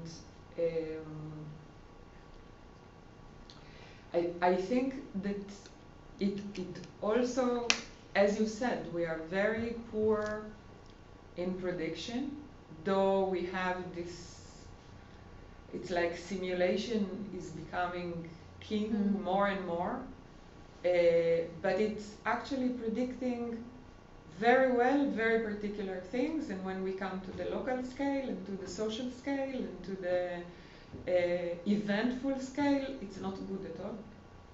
No, because simulations will predict what you expect them to predict, because you put in typically the kind of things you expect, and then there are rare surprises in your simulation. Mostly you will tune it until it does more or less what you expect it to do. But in reality there are always factors that you haven't put in your simulation that suddenly will interfere. And I think that there is a really interesting point here. There is a big difference between science on one side, science on one side, and the architecture and design and the sciences of the artificial, the building, which actually science can do all kinds of experiments and then come to a conclusion, while the production of the artificial has to produce.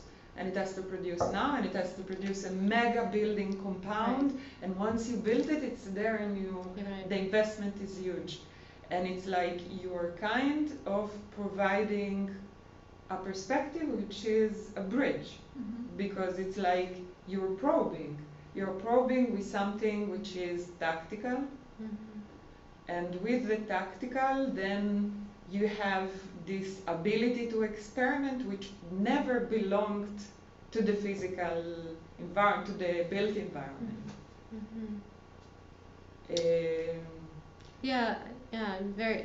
Very much so. I mean, I think the trick for me is trying to think, are there urban aspects that we could, that how many urban aspects can we think of in this way? And actually, are there urban aspects that we could not think about in this way? Like, what's the limiting case? Someone at the conference in the last 2 days was talking about building a major ring road around the city of Antwerp. And they made the comment in saying, well, you know, Sharon's method wouldn't work for building a big ring road because, you know, we have to decide where we put it. And I was sort of sitting there thinking,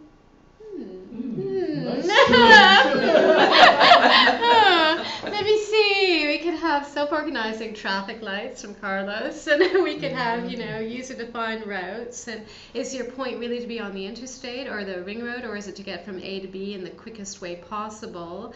And if that's your priority, then are there other ways you could activate the environment to find maybe latent capacities to route you through? There's a lot of infrastructure that's latent in the city. And so, I mean, some of this, and this is why I can get away with calling a course that's really about complexity a course about resilience, because none of the architecture students know anything about complexity, but you use the term resilience and you sign up for the course. But the idea that we have so much redundancy in our infrastructure because of how we inhabit space, and we use space, we build for peak times, and then we let that infrastructure sit there, right? And as much as people are trying to optimize how things are used, they're not really thinking about how to overlap usages so that you remove all of the redundant stuff for the hours when it's latent and could be doing something else.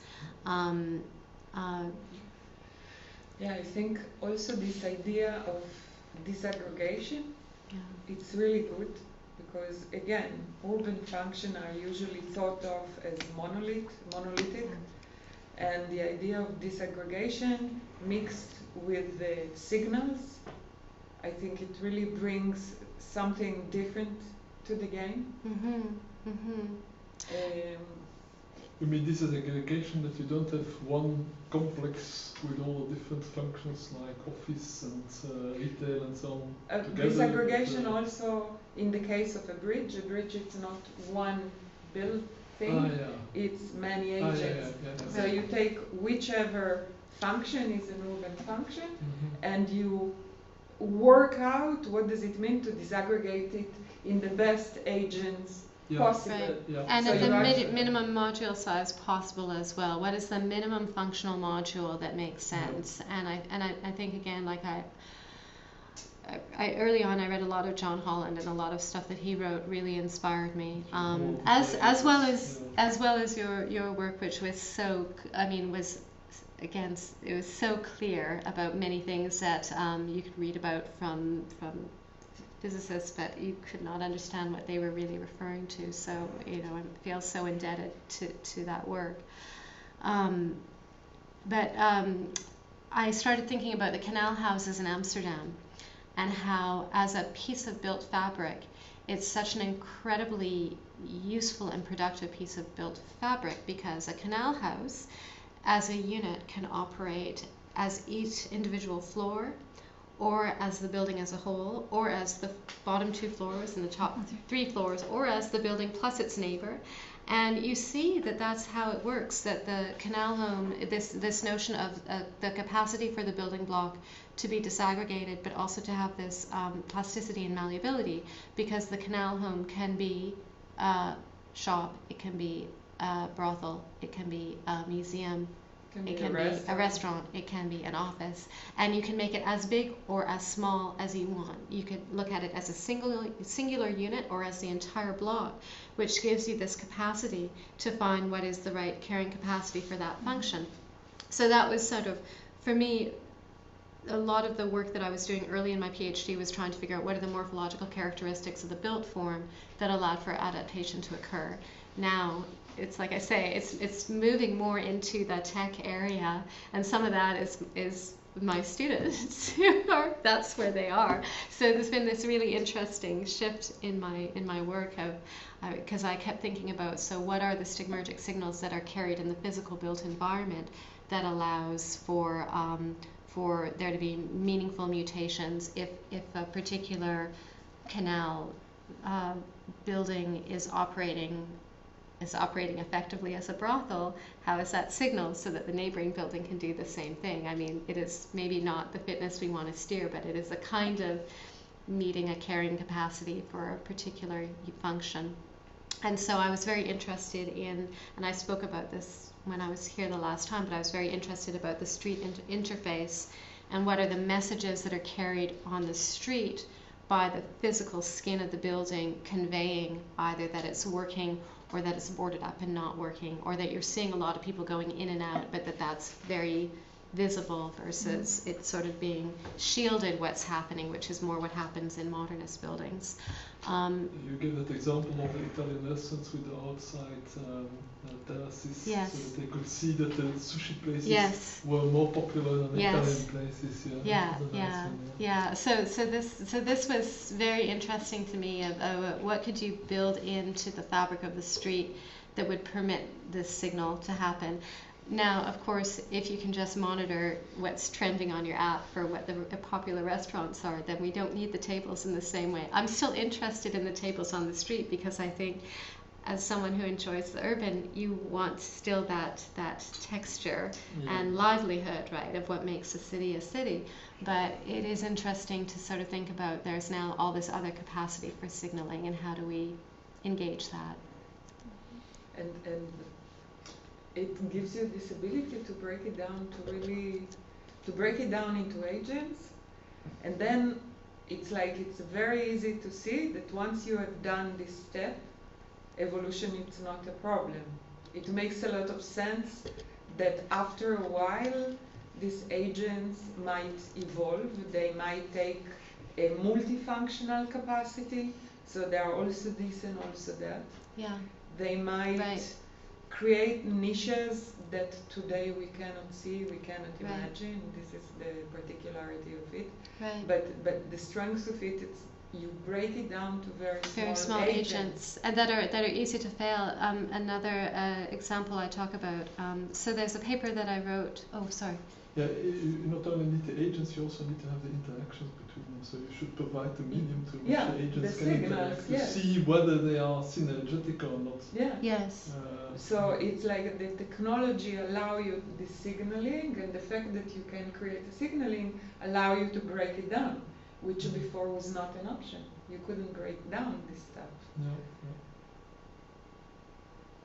But also what I wanted to say about the difference between the physical and the virtual stigmergy is that the virtual stigmergy always is a layer removed from reality, which is both makes it less reliable and also cognitively more demanding, because even if you have to look onto your smartphone to see which restaurant is popular, it's not the same as walking through the neighborhood and seeing the people sitting there enjoying themselves. Yes, that's true. That's true. It's, that, if possible, have the direct sematectonic stigmergy. Use the virtual only for the things that are too complicated to do on the sematectonic level. Yeah, yeah. Because it's always a step removed from reality, which creates both possibilities of errors and extra cognitive load. Right. And simply you will feel more stressed by it. Yeah. It's like the same, I mean, if I read a Wikipedia article, I don't really like those boxes before that this article is that, or prefer to read it, and when I see myself that there is something wrong, and I will change it. Oh, this is what's happened. This is actually something I should have mentioned with the self-organizing graphics, is that the intention was that people could upload a diagram, other people would rate it. They wouldn't see what other people's ratings were as they're rating it, because we wanted to keep. I've been talking with the difference between the wisdom of crowds versus the madness of the mob. So you want to make sure that you're not being the first signal, becoming amplified. This positive feedback of yeah. Oh, that must be a great graphic. So I was trying to kind of keep that separate. But then the intention was that people would look at the parameters of highly ranked diagrams and say, oh, this is a highly ranked diagram and it's succeeding well according to these parameters, therefore I should make my diagram more like these other ones that have been rated highly for these various elements. But that cognitive load of rating the diagrams, the students don't do.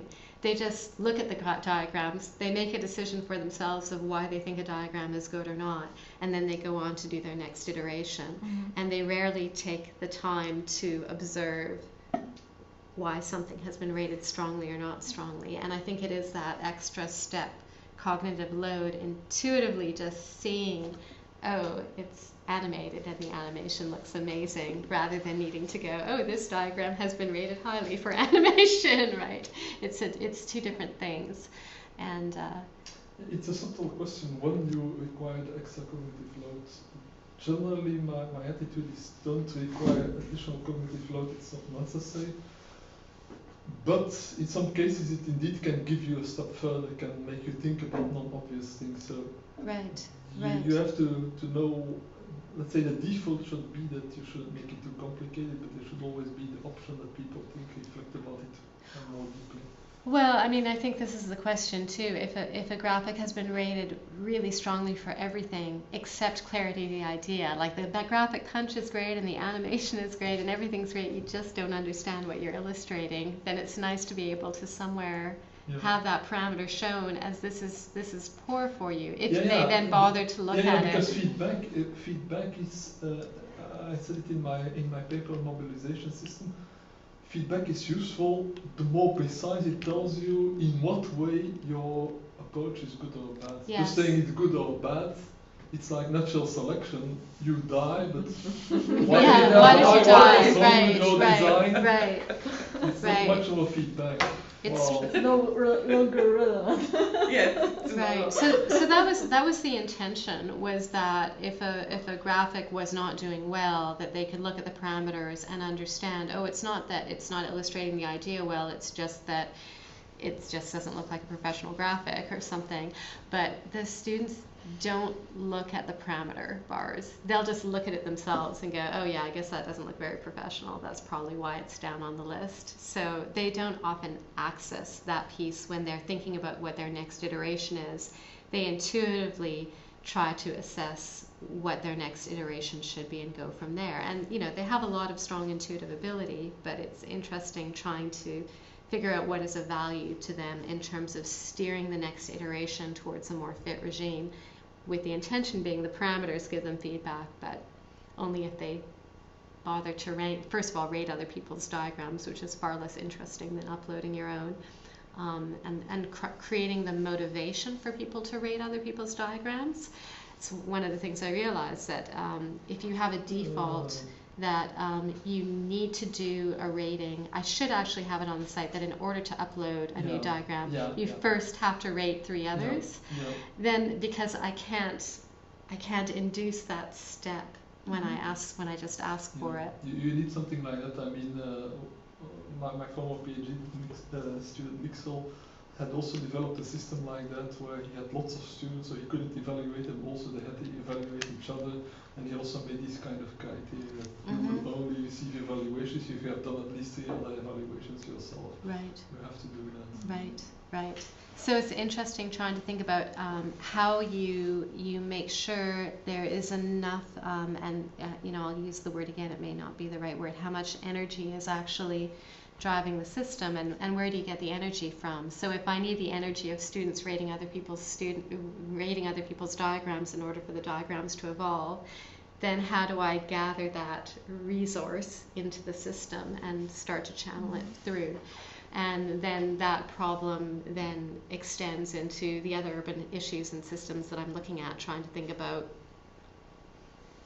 we need that, whatever the resource is we're looking for. Well, my idea of intent was a little bit this idea of the different criteria or the different parameters according to which you would value something. But instead of having just independent parameters, the idea of the intent was that you would have an ontology, that means kind of a hierarchy of very general ones that then get subdivided in more specific ones. Right. But I haven't yet thought about it much more deeply yet, but I'm thinking in terms of something like a semantic network that exists for categories, but now you would want to do this for intents, while intent is a kind of a value in the sense of something you would like to, or what you would call a fitness criteria, kind of a desire, a kind of a preference, kind of a satisfaction criteria, like what would we like to see more, and that's an intent. But the intent should be able, you should be able to formulate them at all these different levels of abstraction, and then the system would organize them.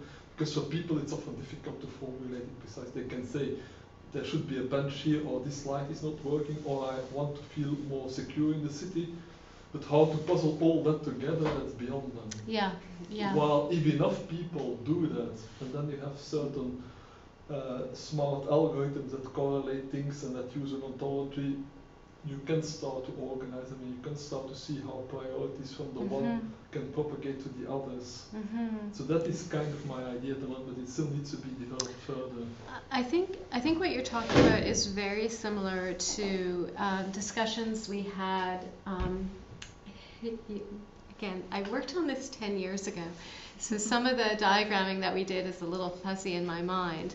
But I do remember, and I don't have all of the graphics from this up here, but we had a number, maybe they're up in this corner over here, we had a number of sort of intents, overall intents. So some of them were security, ecological sustainability, economy.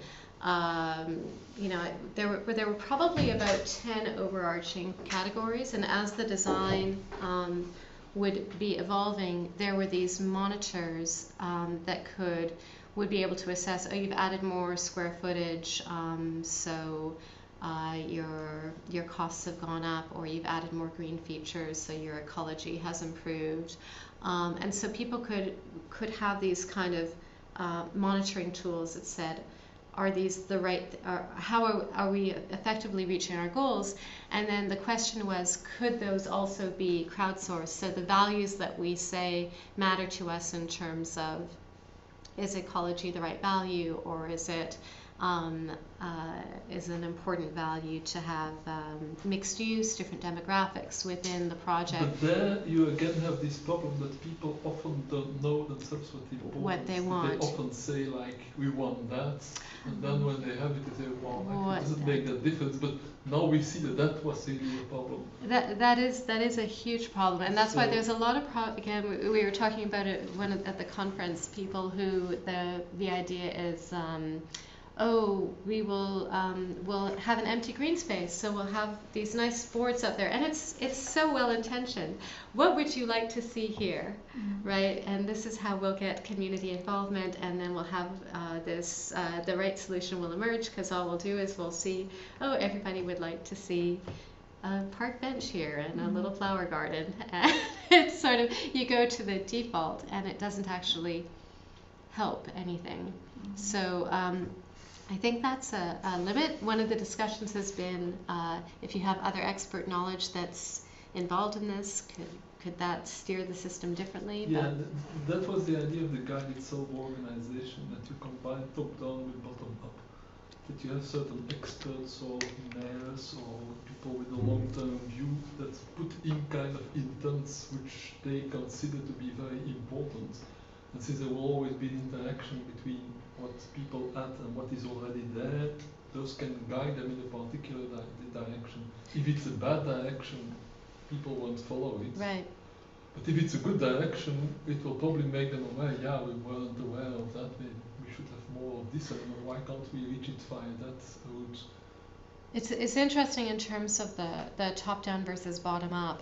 If I had been advising my students on what my intents were for what graphics should look like, I probably would have said professionalism and consistency and clarity of idea.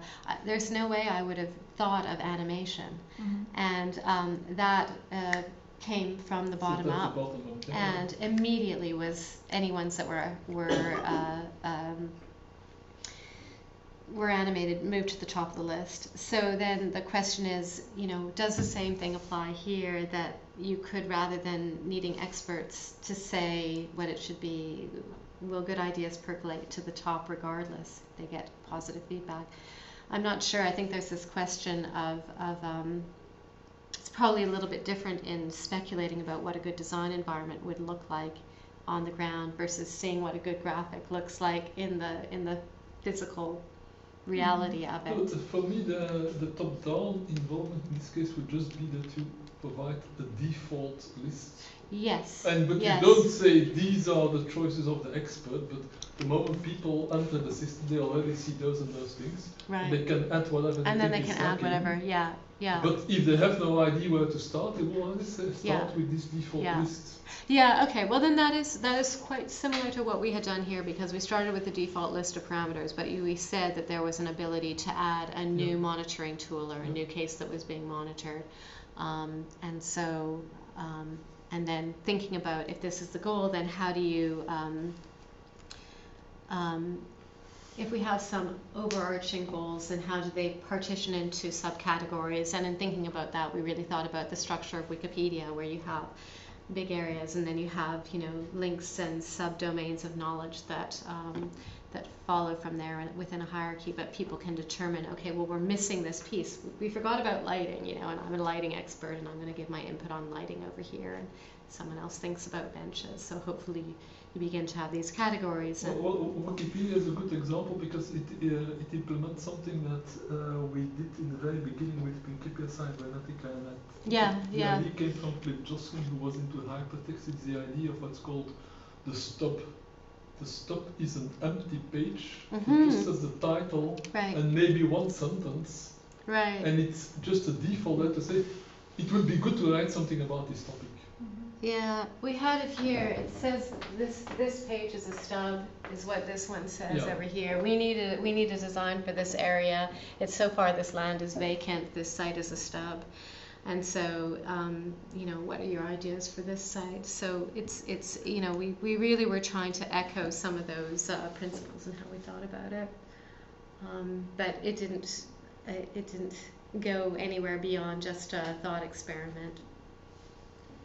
I mean, suppose you would want to start a new encyclopedia, let's say an encyclopedia of urban design, and you want to do it in the wiki way. What you would probably do is for yourself make a list of all the words that should certainly be in there, put them as stubs, and maybe write one sentence just to make sure that it's clear what you're talking about, and then ask people to write the rest. Yeah. If you would just ask people just to write anything about urban design, it's likely nothing will happen probably. Correct. Yeah. I think that's where I showed you a little bit of it's basically a stigmergic trigger. Precise. Yes. It's precise. Yeah. Right. What I'm hoping in the long run is that's why stigmergy is a good way to combine bottom up with top down, because the top down can kind of like prepare the terrain, it's like a city where you put already a couple of roads and a couple of landmarks, and then you let people put in the buildings on their own. Yeah, I have I'm at that point kind of right now where I have this is the messy text. This is just the stub text, right? Okay. So I have the stub for the page on tactical urbanism with the framework of the text, right? But it's you don't put a random text there, but well, that's for layout purposes that you put to these kind of things. It's just to see what the graphics will look like, right? And then caramelization. So I'm able to gradually go in here and start to fill in the text. But what I'm hoping is that I will have other people who are involved, and so I'm not. I don't want to manage all these areas, and I'm not an expert in evolutionary economic geography, for example. But I hope that eventually, with this website, that I'm sort of trying to do a relatively comprehensive website about principles of complex adaptive systems and how different streams of urban thinkers have been trying to delve into complexity in different ways. And so there are these different areas of urbanism, and all of them talk about complexity, but some of them talk about agents evolving, and some of them talk about flows and networks. and what they prioritize is all very different. And so I'm hoping to eventually get other people to work with this framework and to edit the pages and specify the links and authors and information that matters. So that's my next project, is to work on this.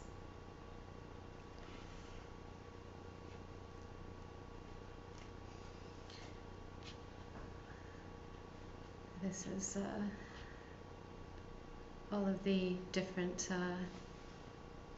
streams of urbanism that are tied into complexity thinking in different ways, and they all pull from different components of complexity, whether it's that it's adaptive or comprised of agents or involves scale-free nested hierarchies. And these characteristics, these all come from the various, I'm working on this right now to publish this paper, but I went through a series of definitions of complex systems to track similar words used to describe the same concept, and try to kind of do a synthesis definition of what different people are talking about in the literature.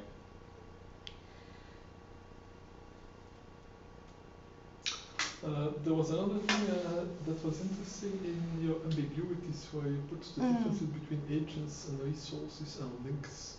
I might like to speak about that. Yeah. Because it wasn't completely clear to me either what you meant precisely by resources and links. Right. Over here. Resource would be like from the perspective of the agent, what the agent needs. What satisfies the agent. What So satisfies what is the agent. what is the agent taking in that causes it to feel satisfied? Yeah. And then you can use the term energy, but it's not really accurate, because if you're a swing and someone sits on you, that's not really giving you energy, but it is giving you a resource that in some ways makes you feel satisfied. Because I was thinking in terms of the formalism of chemical organization theory, where I speak about resources and agents. You have reactions where resources together produce other resources. Some of these resources are agents when they work as catalysts. That means that the agent itself remains after the reaction. Yes. So the agent is not transformed into something else, but the resource is typically transformed into something else. Right. And then the satisfaction could be measured by the rate of the reaction. The more resources are being consumed by the reaction, the higher the satisfaction. But normally you have an output. It's not strictly necessary.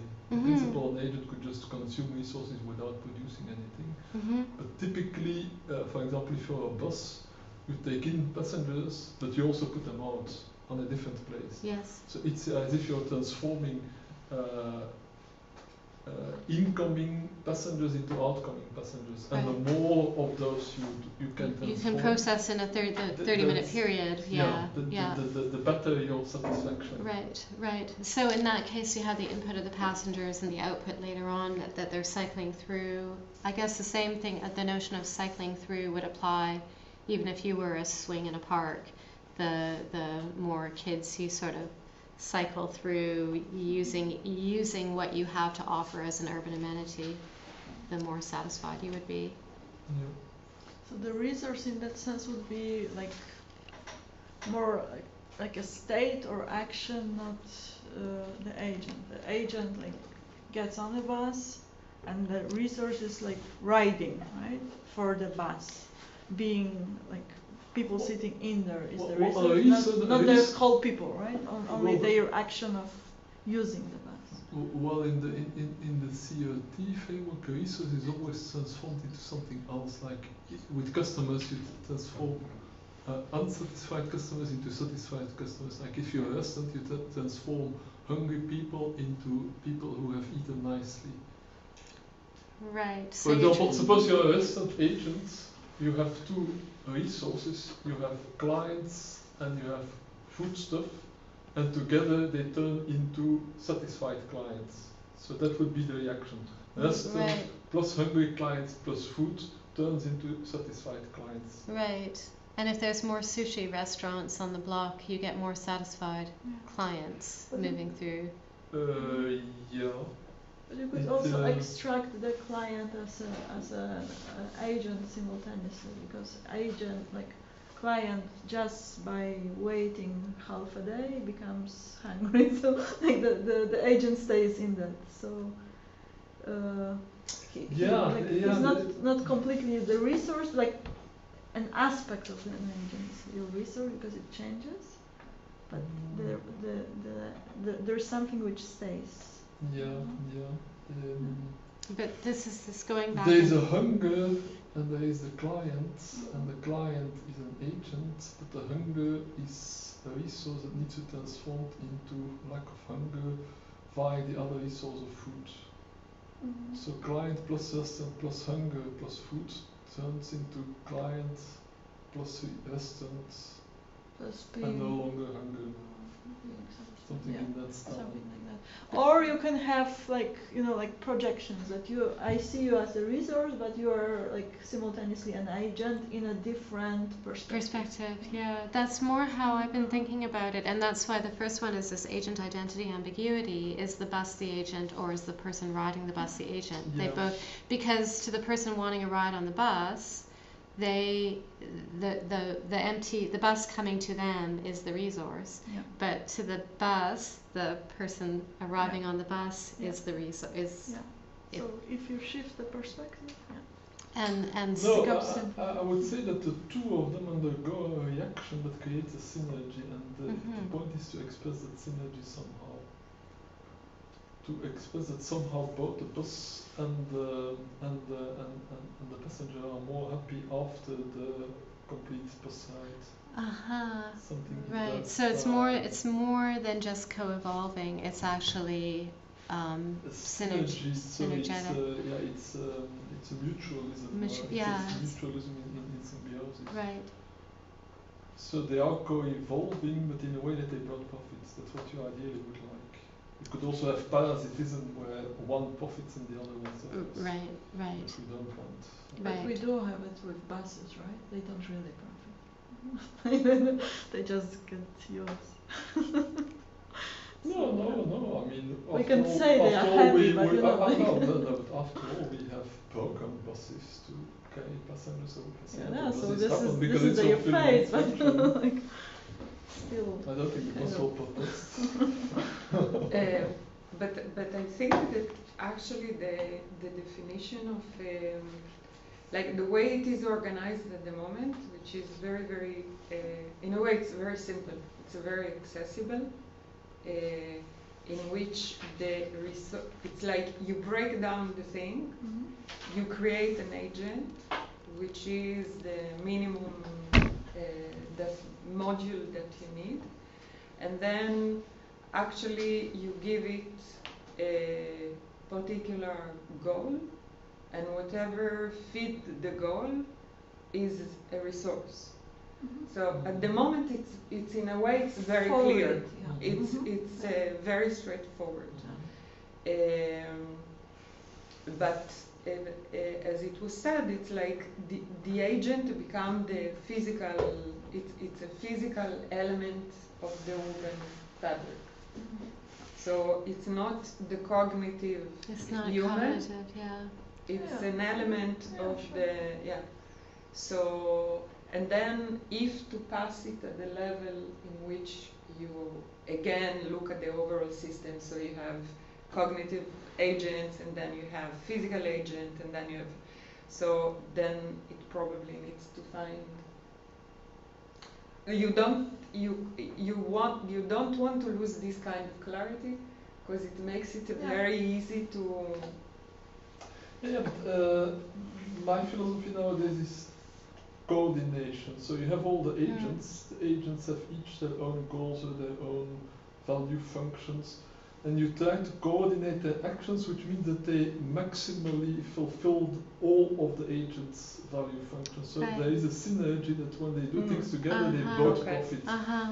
So in this case, the agent would be the bus that wants to get the maximum of passengers, and the passengers who want to get as quickly as possible to their way.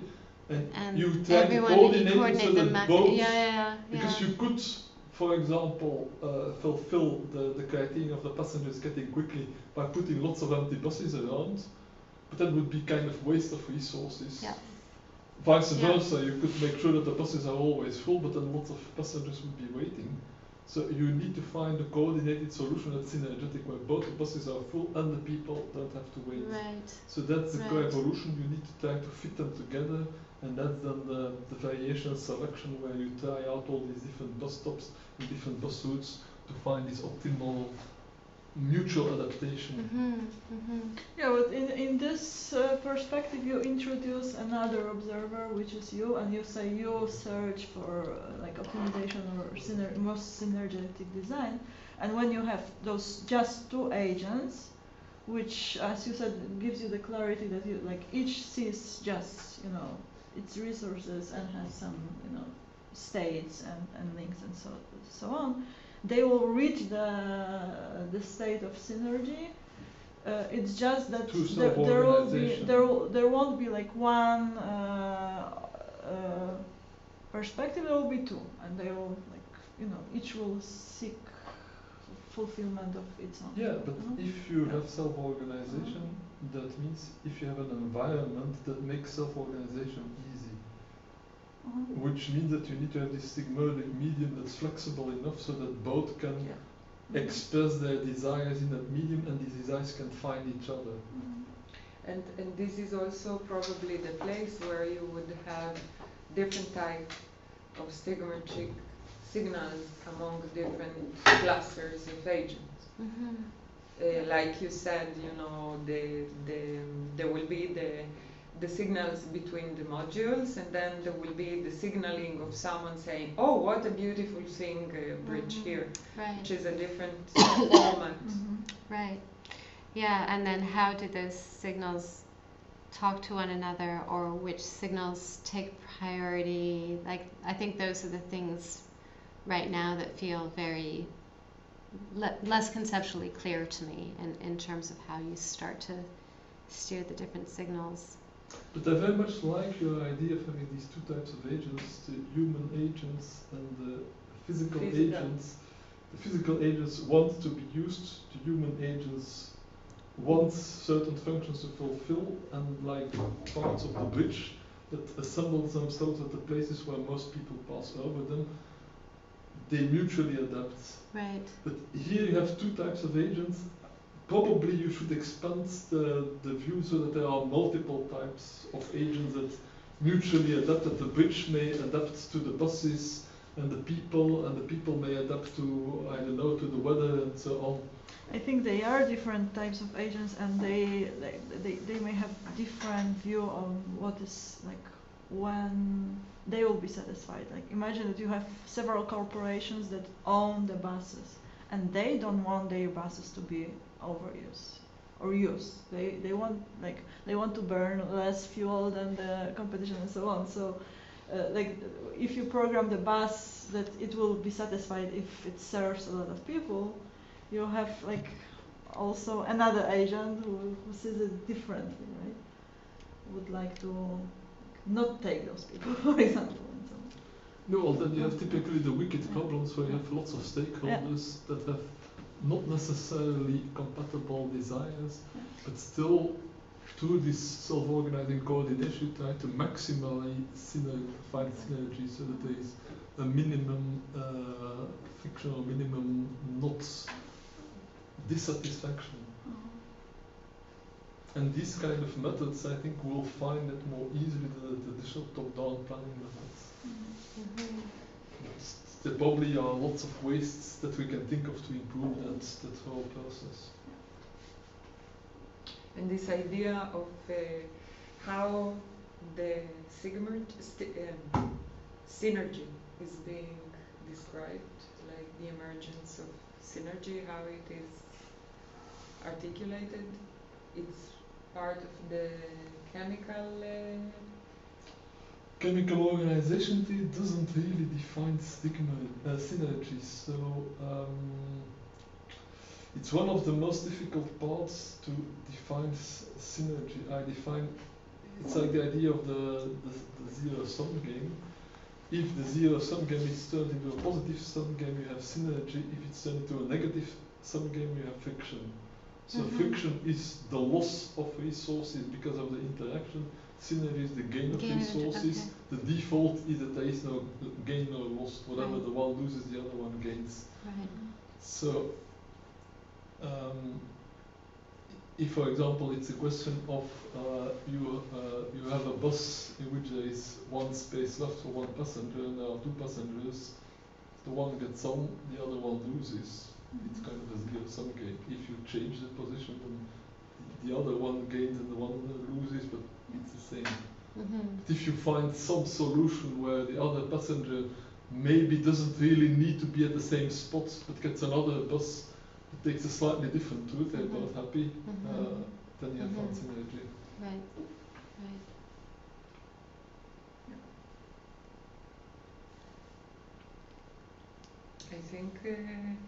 I think this idea of like again, if I go back to this idea of smart and I project it and I see an ecosystem, and then I see agents which are both alive and material and all other kinds, I think probably this concept of synergy will need to be broken down to some kind of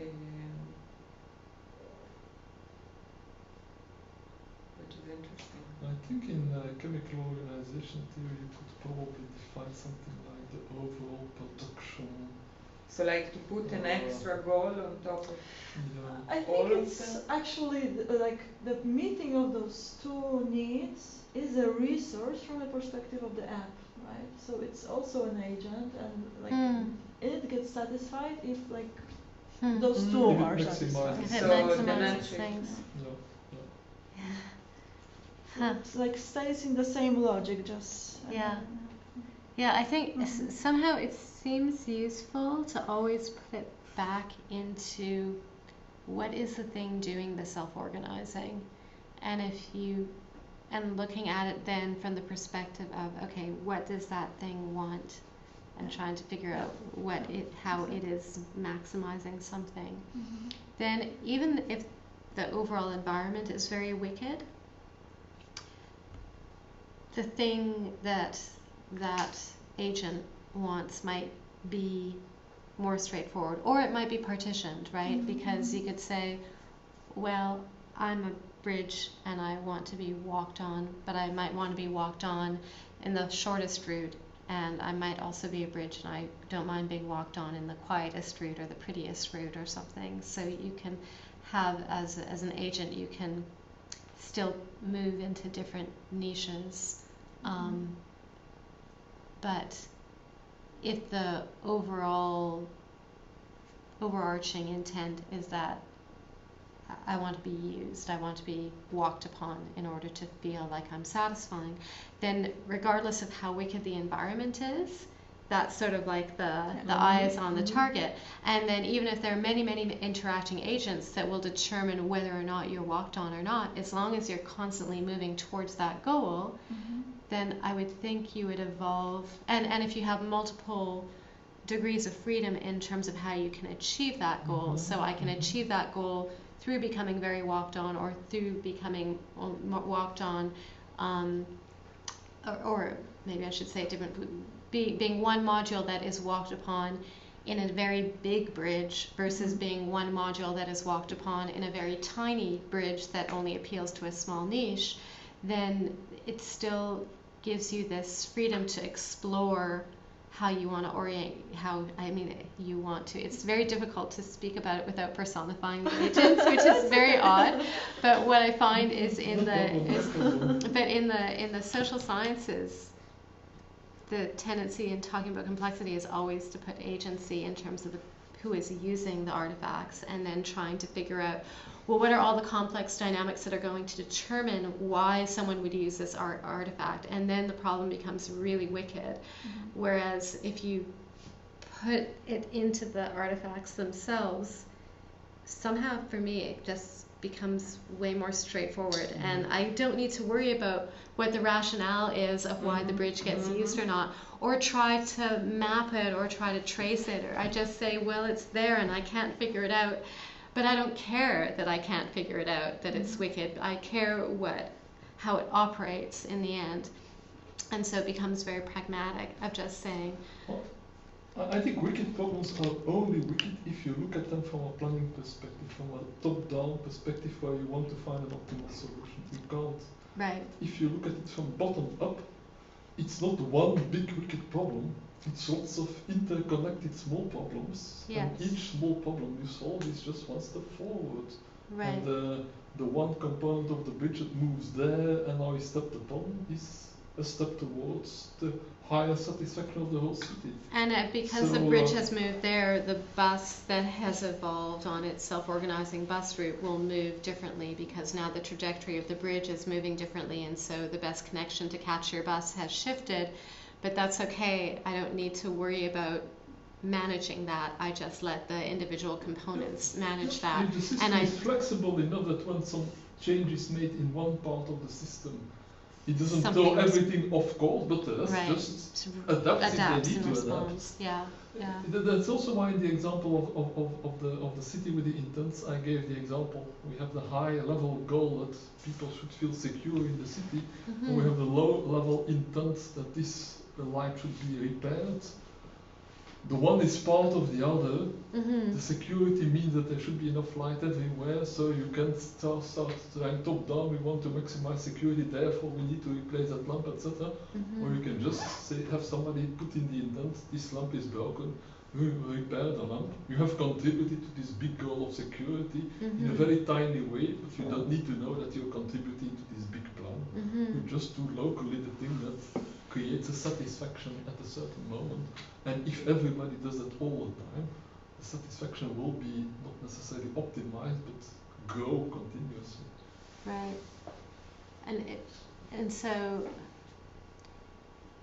if someone has to input that, if you want security and someone has to input that that lamp is broken, there's also this idea that you could move it into the agent. If the agent is the light, and the agent wants to shine on dark areas, right? then you know what does obviously it would be good if the light could figure out that it has stopped illuminating, but it also might be good if it could figure out where are the areas that need more illumination and where are the areas that need less illumination, and maybe that's not an environment that's completely flat but actually has basins of attraction that require more security and more lighting, and it would be good if perhaps there was some feedback mechanism where the more crime there is in the area, the more lighting agents migrate towards an area of high crime. If the goal of the lighting, or if one of the fitness parameters of the lighting is security, then that might be a solution. There may be another fitness parameter for lighting that's just more about nighttime ambience and general illumination, right? But you could imagine that lights could be an agent that are and some of this, the technology we're on the cusp of, I guess, achieving. It's not quite there yet, but could start. There are certainly a lot of top-down systems for security that are highly expensive. So even lights that have the capacity to either be on or off, depending on the requirements for illumination, might be interesting, or the intensity of the lighting that is activated, depending on whether it's a really unsafe environment and you want to shine brighter versus, oh, this is really just for illumination for people walking, but it's not a risky area, so we can keep the illumination low. There's no lights on the streets where I live now. It's kind of a perfectly safe neighborhood, so that you could have different kinds of qualities there too. Yeah, for example, when I spoke about somebody enters the intent in the website of the municipality, the light on this address is broken, and somebody else also does that, and somebody else also does that, and 5-6 people all put the same problem, then it gets a higher priority. But a more efficient way would be that there is a sensor that says that under this light, lots of people have passed therefore it has a higher priority than this other light, Right. where only 2 people have passed Right. this light.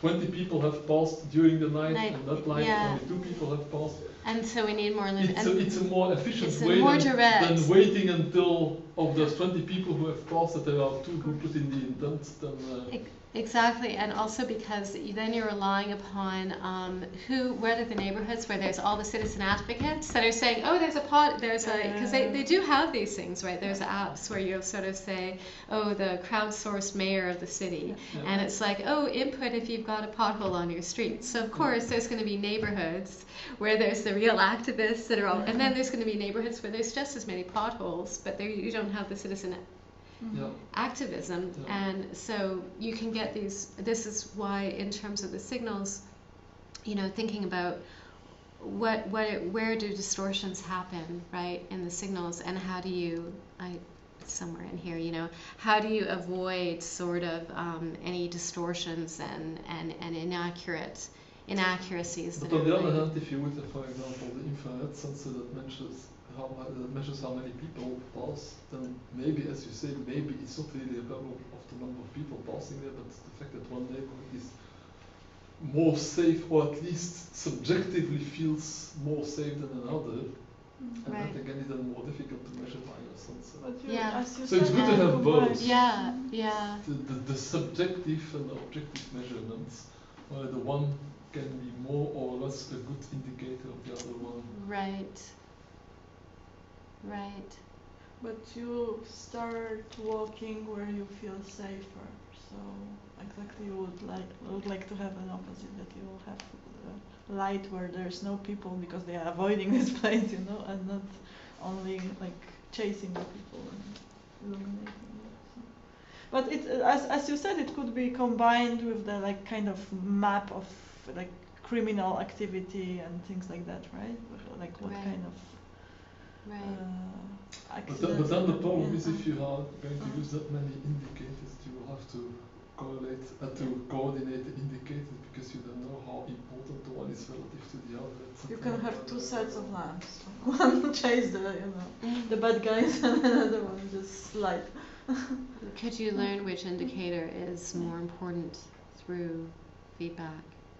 Well, the final indicator should be the happiness of the people in the city, which is difficult to measure at a higher level, but via a number of intermediate indicators, you can tell. Well, I've always thought that with indicators, the only method that you can kind of rely on is a kind of a bootstrapping method, in the sense that no indicator in itself is 100% reliable, but if you have enough reason to assume that several indicators all are more or less good indicator of the thing you want to capture, you correlate them with each other, and then you see the ones that you kind of extract a factor, and the ones that correlate most with this common factor are the better indicators. So it's a kind of way of weighting indicators via a bootstrapping way. There is no indicator that is a good one, but the indicators that are most correlated with their overall effects and then you can bootstrap it in a couple of steps. And it's tough though, because what is an indicator for one area might be a different indicator for another area for the same urban object. So for example, I mean, anything, I talk to my students about Airbnb, right? Like for some people, price is the most important thing, for other it's location, for other it's how clean it is, or and so it's interesting because things partition into different niches. So because for lighting, I mean, like I said, in my neighborhood, there's no lighting, which is perfectly fine. And actually, in our neighborhood, the indicator is that we want to be able to see the night sky without light pollution. And so the fact that we have no lights is positive. But in another neighborhood, it wouldn't be. So how does each light figure out how much it wants to be illuminated or not? But even here, I think there is something in the model that you brought that's really it's really straightforward, because it's not about what someone says or he thinks he says or he thinks he thinks. It's about use. And the power of the stigmergic aspect of it and the use tells you all. So, okay, we need to understand, for example, in light, what, if at all, would be an indicator. This kind of use, but then you don't need it to be an added, cycle of revision. Yeah. It's automatically there. And this is what I really like about the floating bridge piece is if the indicator, which is a nice word, if the indicator is I've been walked on, then I don't care about anything else. Yeah. I just care about getting myself to a position where I get walked on at a particular rate per hour, maybe it is, at the maximum frequency that I can have relative to the other floating modules that are around me. Then it doesn't matter if the reason I've been walked on is because I'm in a big basin of attraction or a tiny basin of attraction.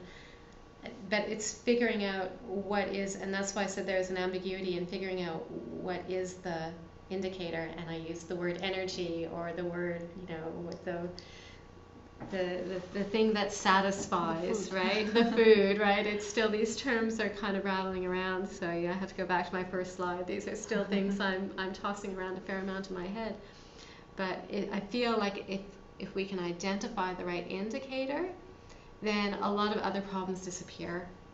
And then there's something really satisfying about, when the students were talking about the bike hubs and sort of how they figured out what to do with the bike hubs, and they realized, an empty bike hub is an indicator that it's a satisfied bike hub.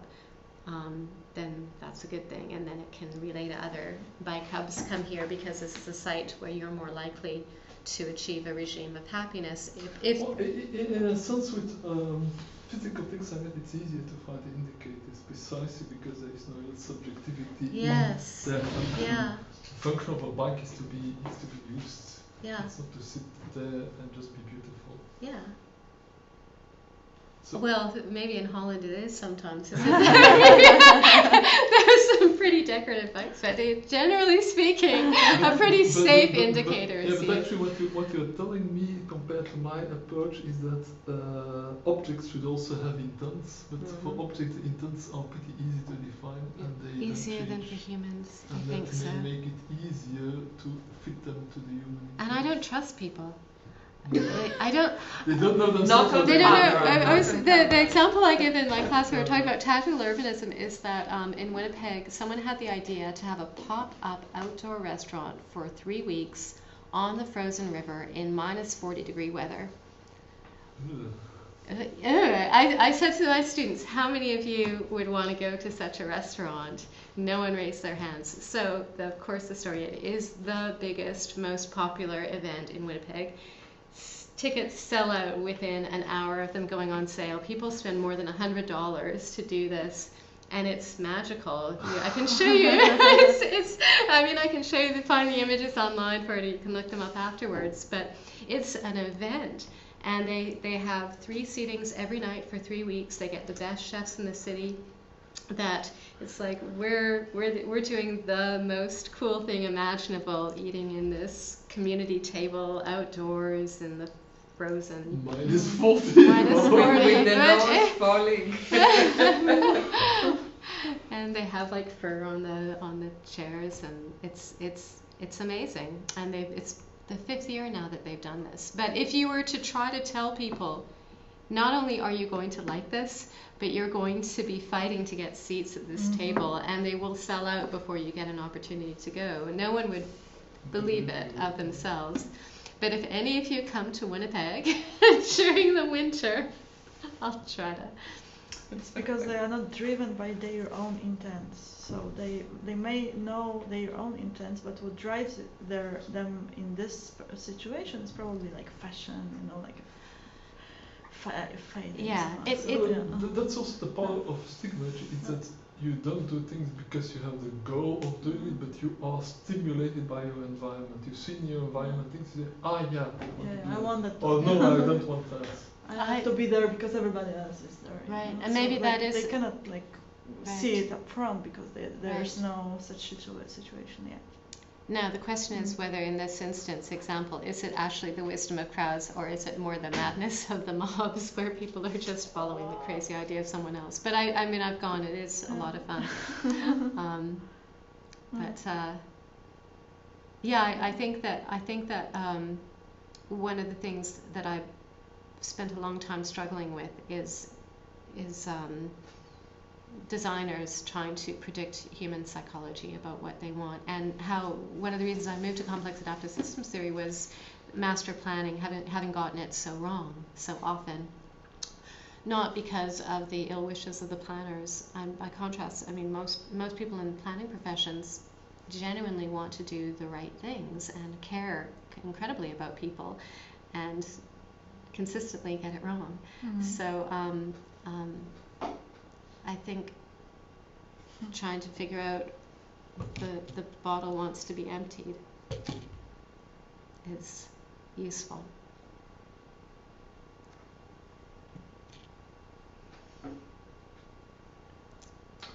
I suggest maybe we move to Claire and have a coffee there because the cafes here are Everything closed. is closed, huh? Yeah. Okay. We stop streaming, huh? Okay. That's a nice problem.